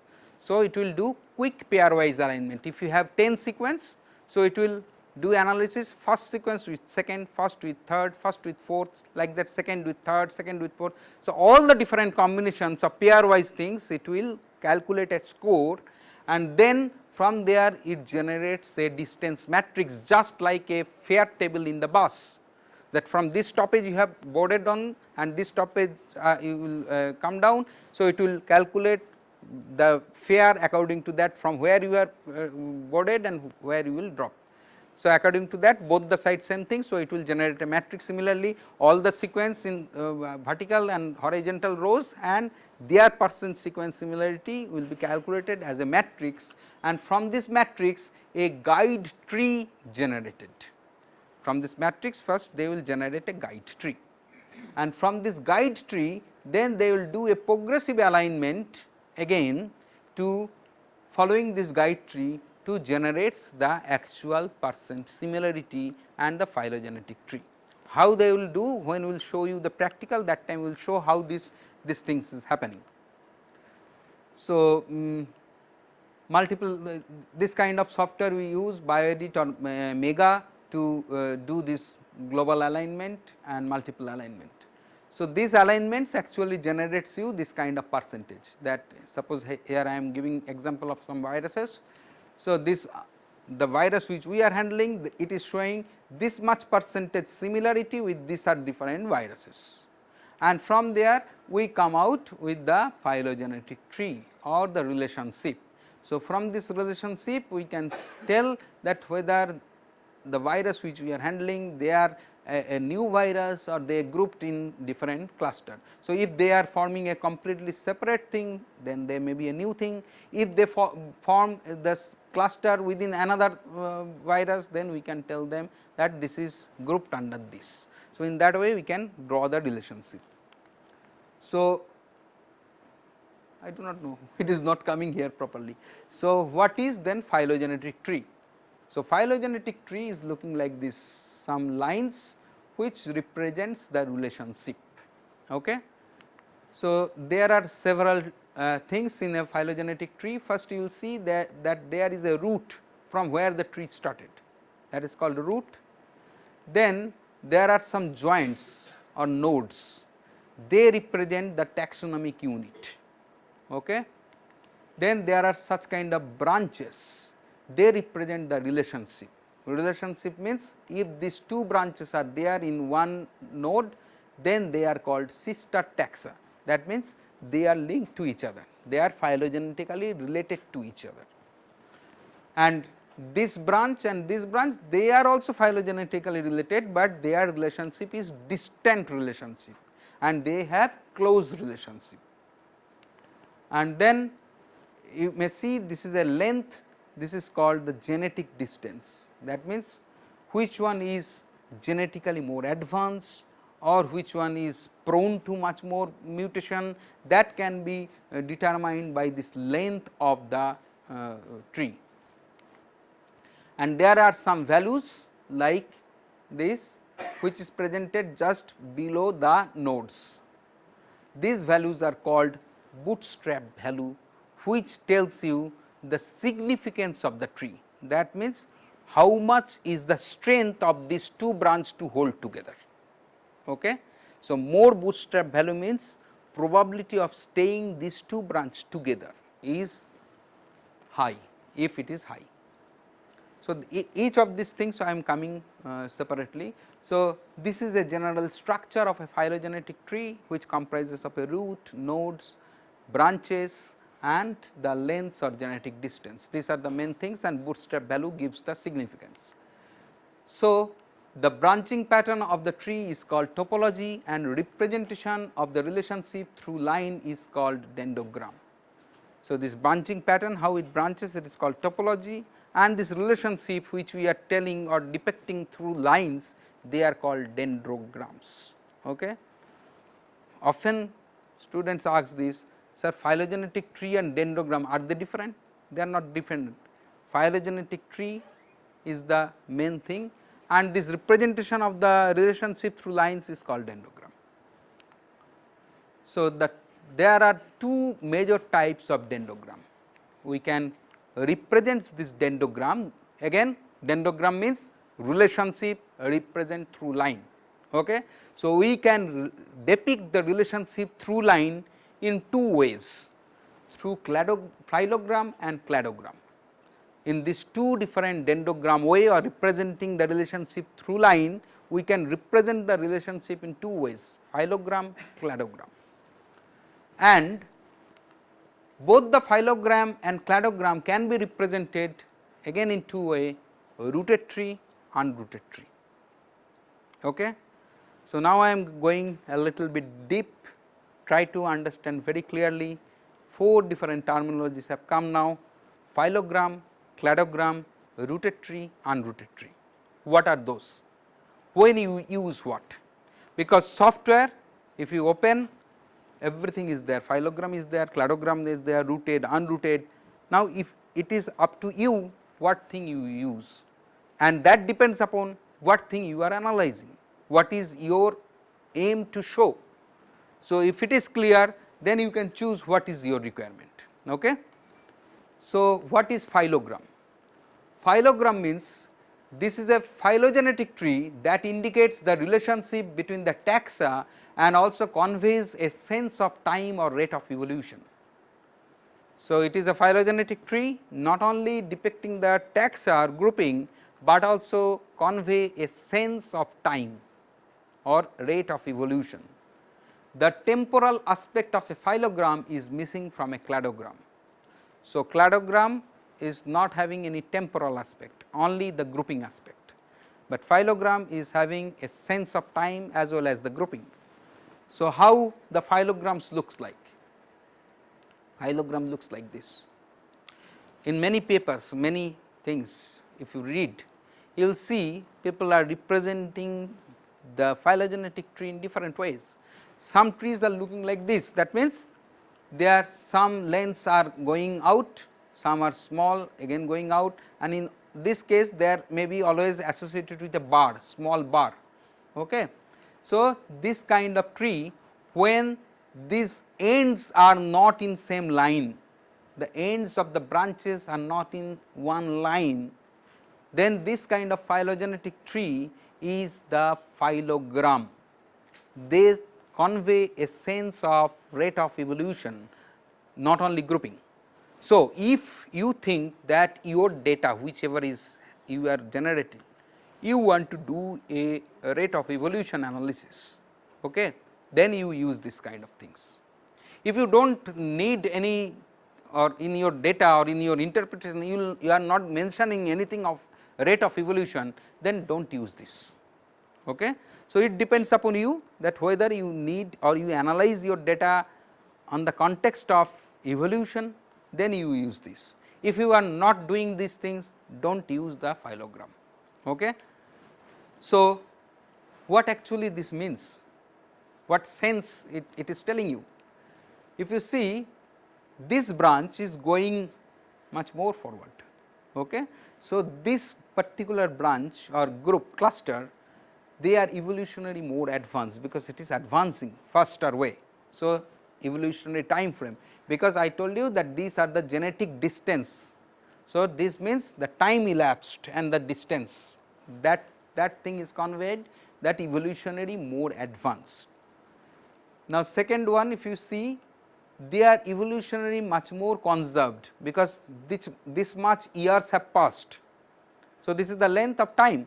So, this much years has passed and the genetic distance, they have created two different branch only after this, but in this they have diverged into two different taxa after few years, but here after long time only they have evolved. So, in this case they are evolutionary much more conserved. And third thing, here you can see after this there are so many branches happening. Okay. That means, this particular cluster, they are evolutionary much more diverse, very frequent mutation is there, and that is why they are evolving very fast and they are generating diverse sequence clades. Okay. So, if you try to analyze your sequence on this kind of aspect, then you use this type of tree. If your sequence you think that do not generate this kind of information, do not use this type of tree. Okay. Because in the software is not for beautification purpose. Okay. Your data, I have seen many student goal tree बनाते हैं, some student terra tree बनाता है, some student this kind of phylogram बना देता है. For what? If you do not use this information for your interpretation, do not use this kind of tree. If your main aim is to group, to do the diversity, why to do the phylogram? Then only do the cladogram, because in this tree when you made, definitely the intention is to understand the evolutionary things. If you are not doing an evolutionary thing, do not use this. Then cladogram. So, the same thing, it do not have any feature of time. So, as a result what will happen, your tree looks like this, that all these branches, they culminate in one point. So, there is no advance or diverse or that kind of things, only you can group them. Again, this cladogram is of two types. One is called rectangular cladogram or phenogram, and second one is called slanted cladogram. Okay. In the software all these features are available. Okay. You have to think that what is required for my work. Now, these two things has two different meanings, used for two different purposes. If you want to do grouping for taxonomic studies, then you use rectangular cladogram or phenogram. If you want to use want to know the convergence, divergence, parallelism in the evolutionary context, then you use slanted cladogram. Here again evolution is there, but not with the time. It is only the process of evolution, that whether parallel evolution is there, whether converge evolution is there or divergence is there. For that you use this kind of slanted cladogram. If it is not there, then do not use. So, what is this convergence? That means this kind of convergence is there, okay? Or this is the parallelism. So, these organisms evolved, or these isolates, or they evolved parallelly, okay? And divergence means this kind of divergence. So, after certain time they are diverged out, okay? But here time is not there, only whether there is divergence, convergence or parallelism. If you want to explain your things, if you want to interpret your sequence data based on this kind of things, then use this slanted cladogram. If it is only merely the grouping purpose, diversity purpose, only use this rectangular cladogram or phenogram, do not use even slanted, okay? So, I have seen many students use this kind of rectangular slanted, but when I heard that talk, they are not mentioning anything about those kind of things, then what for you are using. So, your data should be supported with your interpretation. If it is interpretation is not there, why unnecessary you create those things, because in software all the systems are available. Whatever data you will give, the same data set you can represent by this cladogram or phenogram or phylogram, anything you can present like that. So, you have to choose what is your purpose, according to that you have to choose. So, when we will show you the practical, that time I will show you that where those different options are there and which you have to choose. Another two terminologies I told you, that rooted dendrogram and unrooted dendrogram. So, what is rooted dendrogram? This is a kind of rooted dendrogram where we assume that all these taxa originated from one particular ancestry,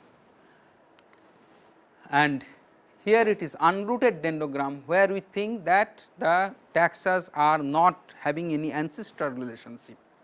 Now, if we do not think that your sequence, for example, if you are doing fusarium 30 isolates phylogenetic tree, definitely all the fusariums comes from a fusarium, okay?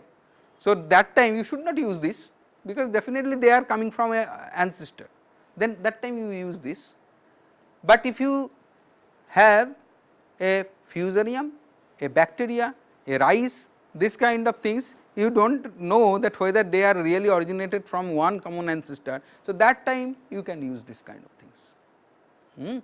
So, depending upon your data set, you have to choose whether you will use this rooted or unrooted. Now, always remember that try to use when you have a set of sequence, for example, fusarium. If you try to take all the fusarium, try to group them, the root is not sure where to put, okay? So, that time you have to use a outgroup, a related sequence of other fungus, okay? So, that time that will take you as outgroup, and that outgroup and your entire fusarium group, that is the point of your root. So, from there then the proper grouping will take place. If you are not using a outgroup, but you try to analyze a related sequence, the sequence will not give you a proper phylogenetic relationship. That those things we will show you when we will do the practical. So, in this case assume all the taxa derived from a common ancestry, and it assumes all the taxa which do not have a common ancestor. Now, how these trees are developed? These trees, phylogenetic trees, are developed in two different ways. There are two different methodologies to develop phylogenetic tree. Again, depending upon your choice, your queries, you have to choose which kind of things you will choose. So, there may be character based develop a phylogenetic tree or distance based. What is character based? For example, you have these two sequence. Now, in these two sequence there is only one mismatch, and in this case the score is 1. Okay? If there is only one mismatch, the score we have given 1. It is just for your easy understanding, and then you develop a matrix. So, this is one pair, like that several pair you create, several score will come, and then you develop a matrix. From that matrix you generate a tree. And in this distance based matrix, suppose this 2 is having this score 1, and you have another sequence where instead of G this T is there, same as this. Okay? Now, it may be possible that if you directly tell the score, it is 0, because here it is T, here is also T. So, directly if you take the score, it is 0, but it may be possible that it was earlier G and then after some generation it again converted to T. So, back mutation took place. So, in that case score may be 0, but there are some genetic distance created, some generation crossed. So, we are not taking that thing in this case. So, here we have to take the genetic distance, and this genetic distance, the matrix is created based on this genetic distance, not based on only the character whether it is T or G. Okay. So, it is a genetic distance matrix based tree development, and here it is a character based, means that directly the calculating the nucleotide we are developing the tree. So, this character based approach and the distance based approach. So, the character based approach, examples of the algorithm is maximum parsimony and maximum likelihood. These two are the most frequently used character based approach. Okay. Suppose you have a group of fusarium isolates, definitely we expect all the sequence will be highly similar.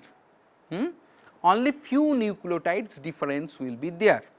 It may be 98-99% similar, only one to another isolate there are few nucleotides difference. So, if you are expecting that my sequence is highly similar, only few nucleotide difference will be there, in that case you use this maximum parsimony. When the sequence are quite similar and small number of sequence, then you use maximum parsimony. Now, the opposite case, you have taken different sequence which are very diverse, and there you are expecting only few nucleotides should be similar, maximum nucleotide will be dissimilar. There are two conditions, one maximum nucleotide similar, in that case you only find out the maximum dissimilar sequence, only that time you calculate those nucleotides which are dissimilar, and in the second case you have maximum dissimilar sequence, from there you have to calculate or you have to find out which are the nucleotides which is showing similarity. So, in both the cases individual nucleotide count is important, clear. So, if you have a very highly similar sequence or if you have a very distinct different sequence, both the cases either finding out the dissimilar nucleotide or finding out the similar nucleotide is the important thing. So, in those cases you have to use character based method, either maximum parsimony for highly similar sequence or maximum likelihood for highly dissimilar sequence. Okay. But if you have in between the something similar something not, so that time you have to use the distance based method. So, I am giving how it is actually done from the character based method. For example, the human, rabbit and chicken, these three things some sequence we have done, and we try to analyze the gene of human and rabbit. The pairwise sequence is like this, there is only one mismatch. Human and chicken there are 3 mismatch, rabbit and chicken again there are 3 mismatch. So, if you create a matrix like that, human and rabbit 1, human chicken 3, rabbit chicken 3, clear. So, this is the matrix. So, human and rabbit as it is 1, so you take these two as in one group. So, 0.5 0.5, so it is coming as 1 divided into these two, and then human and chicken is 3, that means this is 0.5, 1 is 1.5 and this is 1.5. So, chicken and human is 3, again rabbit and chicken is again 3. Okay. So, in that way the trees are created, okay, based on the individual character based method, individual nucleotide which is different. Maximum nucleotides are same, only the different nucleotides we calculate, and this generates a phylogenetic tree. But if you have not like that, different sequence not that much diverse or very similar, so in that case we have to use a distance based method. For example, it is I am giving you the example of neighbor joining method. Here we are trying to do a phylogenetic analysis between spinach, rice, mosquito, monkey, human. Okay. These are the different entities we have given taken the sequence, and develop a distance matrix, just like the matrix earlier I have shown. So, it is a distance matrix, and in this distance matrix you see this human and monkey has the lowest value. So, lowest distance means highest similarity. If the distance is lowest, that means they are highly similar. So, in this case we have to take the lowest distance value, that means they are high similar. So, you take these two things and make a group, human and monkey, you take these two and make a group human monkey. Okay. Next phase you have to calculate with this group human monkey group which one is showing less distance. Okay. So, either this or this, which one is showing less distance, that means they are much more closer to this monkey human. So, again another distance matrix created taking monkey and human as a group, and then they calculate the distance matrix of this, and you can see now with this monkey human group mosquito is coming the least. That means now we can join this monkey human with mosquito. Okay. So, it is building up the phylogenetic tree. So, monkey human with mosquito. Now, we have to find out with mosquito monkey human as a group which other two will show close relationship. So, if you do again a distance matrix, that time it is showing that with this none of them showing close similarity, rather they too show the less distance. That means there is another phylogeny. So, this is, if you think this is a monophyletic group, only one phylogeny, they are growing up one by one, but in this case they are not monophyletic, they are polyphyletic, because this is one origin, this is one origin, okay, and they group separately. And then at the last step finally what you have to do, you have to join these two group to finally gives a polyphyletic group. This is one phylum, one group, one cluster where these three things are there, this is another cluster where these two things. So, in that way in the phylogenetic tree different clusters are created, and these clusters are joined together with a bigger cluster, with those bigger cluster another cluster, in that way phylogenetic trees are developed. So, either they are developed by character based method or they are developed by distance based method, that depends upon what is your query. So, finally, before draw any conclusion, we have to do bootstrapping of the phylogenetic tree. What is bootstrapping? Bootstrapping means it will give you the confidence of grouping them together. Okay. So, it is a kind of, I tell to all the students, it is a kind of horoscope matching. When a boy and girl meet, they are trying to get married. So, before that parents do a horoscope matching. Why? To know what is the probability that these two boy and girls will stay together for long. Okay. So, there is that horoscope matching is very important for Hindu or Indian context, that it is very much important that we do this horoscope matching so that they can stay longer. So, this is a kind of bootstrapping. So, these analysis will tell that these two, okay, by this analysis these two entity are coming together. For example, this mosquito human monkey we have taken, okay, by force, as there is no other things, by force mosquito human and monkey comes in a group, but whether they are really can stay together, if something some another entity will come, two boys and one girls meet together, they may get married. How much is guarantee that if another girl or boy comes in their life, whether their group break down and they form another cluster.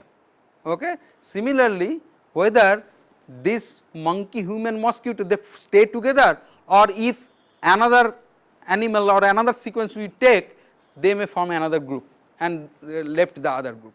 So, that confidence how much is there in the tree, that is judged by this bootstrap method. So, it is the assessing the statistical significance, the position of the branches in the phylogenetic tree, whether they hold together always. For each aligned pair, it samples score from random position in the alignment, adding the score.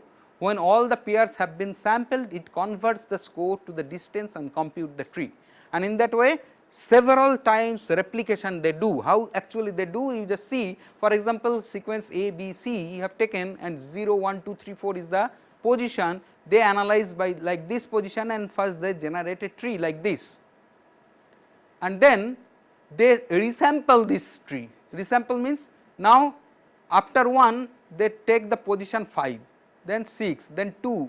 So, randomly all these positions are converted, but the fifth position whatever is there that will be there, but their position just changed, and in that way several replication with different combinations of the positions of those sequence, they again do the phylogenetic tree, and here you can see this generates again ABC, this is ACB, this is ABC. So, out of these 3, 2 are giving the same thing, one combination is gives different. So, out of 3, 2 are things, that means 70 or 75% chance is there that if some new sequence will come they may segregate. Okay. So, just like horoscope they will tell you that whether these 2 sequence, the probability or confidence of staying the 2 sequence together is very high or not. So, very high bootstrap value means their confidence of staying these 2 sequence together is very high. If it is very low, it may be possible that in future some new sequence if you take another data set, then the phylogenetic tree will not hold true. Okay. So, it is till now it is a little bit confusing. I am trying to solve the confusion clearly. You choose a data set related sequence and first you obtain a multiple alignment. You do multiple alignment, generates the sequence identity matrix or similarity matrix, and after doing the sequence identity matrix, first see among this sequence whether the sequence identity matrix is telling that all this sequence have strong sequence identity or not. If they have very strong sequence similarity or identity, then you go for maximum parsimony based method, because they are highly similar sequence, that is why their similarity is very high. So, you go for maximum parsimony method, then do the bootstrapping and finally generate the tree. If your answer is no, there is no strong sequence similarity, then you question that whether there is clearly recognizable sequence similarity or not, that it is okay, it is not, may not be 95-98%, but it may be 60-70% or it may be 10-20%. So, whether there is clearly recognizable sequence similarity or not. If it is yes, clearly recognizable sequence similarity is there, then you go for distance based method, do the bootstrapping, develop the tree. But if your answer is no, that no, there is no clearly recognizable sequence similarity, that is very divergent, then again go for character based method, that is maximum likelihood method, maximum parsimony method when there is high similarity, maximum likelihood method when high dissimilarity, again character based method, and then finally do the bootstrapping, generate the tree. So, it is now clear that which condition, what type of tree, what data set is you have, according to that you have to choose which kind of method you have to use, which type of algorithm you have to use, and finally you have to generate the tree. Okay. So, software or this bioinformatics can give you the all the things is give you, but it is only prediction, it is not the actual. Many times it may give you erratic result, as different subjects are interlinked, it is very difficult to understand, and it may be possible to make relationship on models, but in reality it may not be appropriate. So, our mother nature took billions of years to create us, but we, the intelligent creature of this mother nature, we are now taking challenge to the mother nature to solve that mystery of billion years just by sitting on a computer. To who will say this last answer, our mother nature or a silicon chips. With this point to ponder over, thank you for your patience hearing. Any question you can now ask me.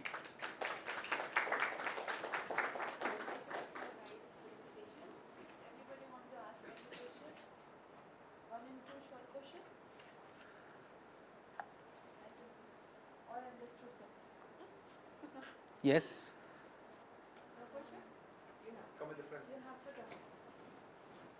Ma'am, mic is on or not? Please check.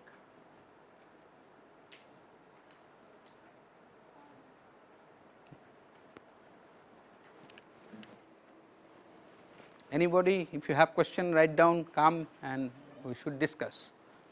So, about the concept of homologous genes, you said that we can only give a qualitative answer to that, whether it is a yes or a no. Yes. But then again, if we go back to the slides, maybe I can.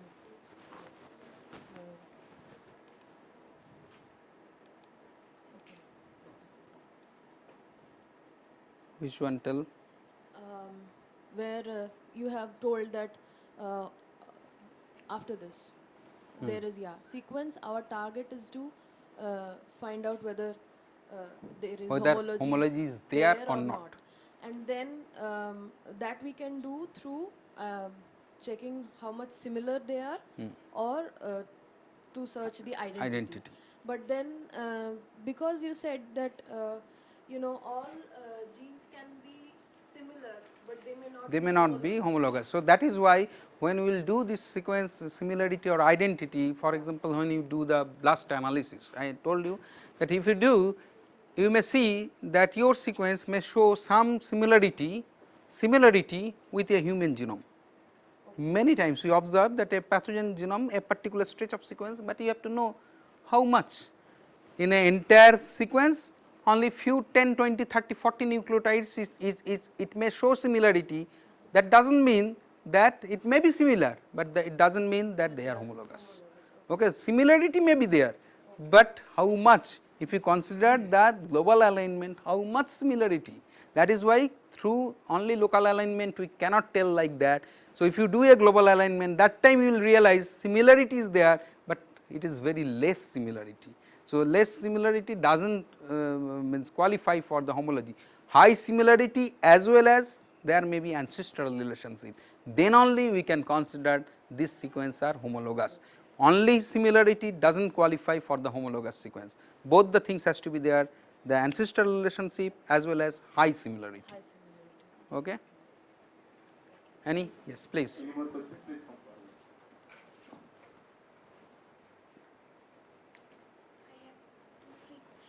Yes. Chris Thunder. Okay, we have a nucleotide sequence database, that is NCBI, EMBL and DDBJ.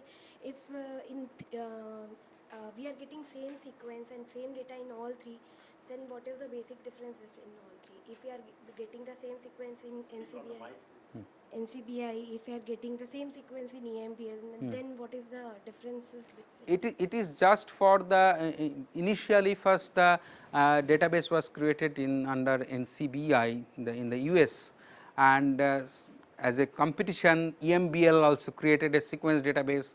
The Japan also thought that in Asian countries we should have, but initially when we were student, that time when human genome sequencing started coming up, all the sequence softwares which we are seeing now all are paid software, because that time those countries thought that this is their only possessive things, that they will only use this database, they will only use this software, nobody can use, because they thought that they can do everything by themselves. But when they realize no, it is not possible, then they shares all the information, then they shares all these softwares that no, anybody can do, because it is not possible by a individual or institute or even a country.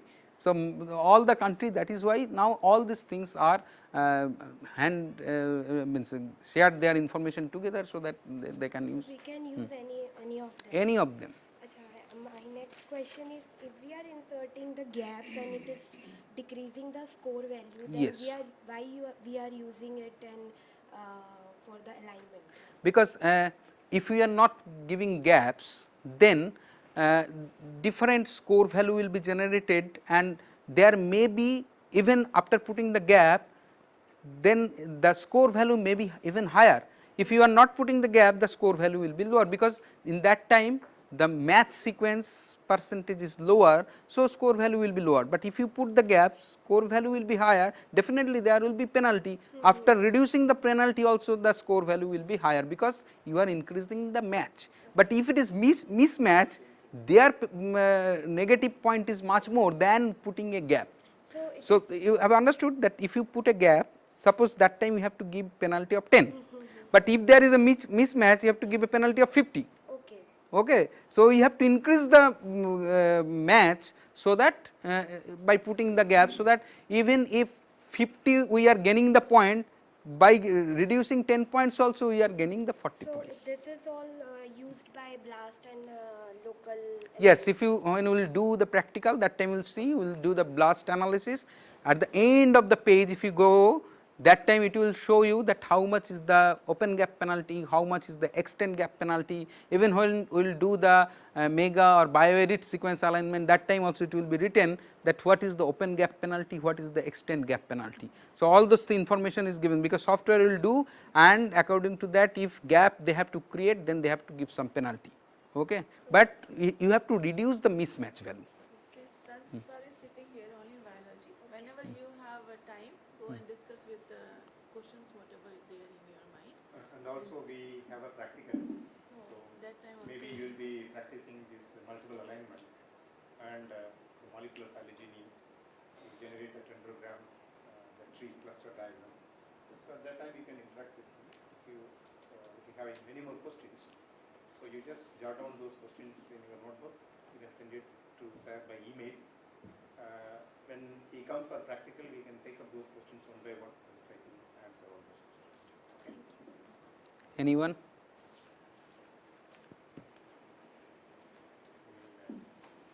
Stop it now. Calls are coming for. Yeah, so now I want to thank Dr. Anirban Roy for this very nice and good lecture, and I think you all benefited with this lecture from the basic molecular tools and the utilization softwares, how you analyze your tree and what software you use for your data set, all this thing, and rest will take in the practical class when he will teach you how to use the software properly. So now I want to request Dr. Kumar to give a token of our love and affection to Dr. Anirban Roy.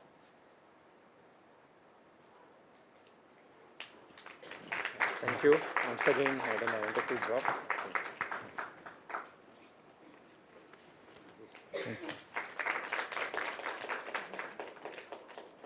So, everybody is welcome. I am just sitting downstairs here only. So, if you have any queries or anything, you can discuss with me. Thank you. Okay, I think with that, today's the forenoon lectures concluded. The second lecture, what we planned today, Dr. Deepa's lecture, I think she is flexible and she can deliver at any time during the coming days. I think we will break for lunch now. Yes. Right? So when you come back, start addressing, continuing the practical what we stopped yesterday. Perhaps you will be doing the quantitation of DNA, quality analysis, and the most important practical today is PCR. Please learn PCR technique group-wise, and ensure that each one of you put your hand in that particular pattern. Right? So all the best, and continue. I think it will go up to 5, 6 o'clock today, and come back after lunch. 250? 250.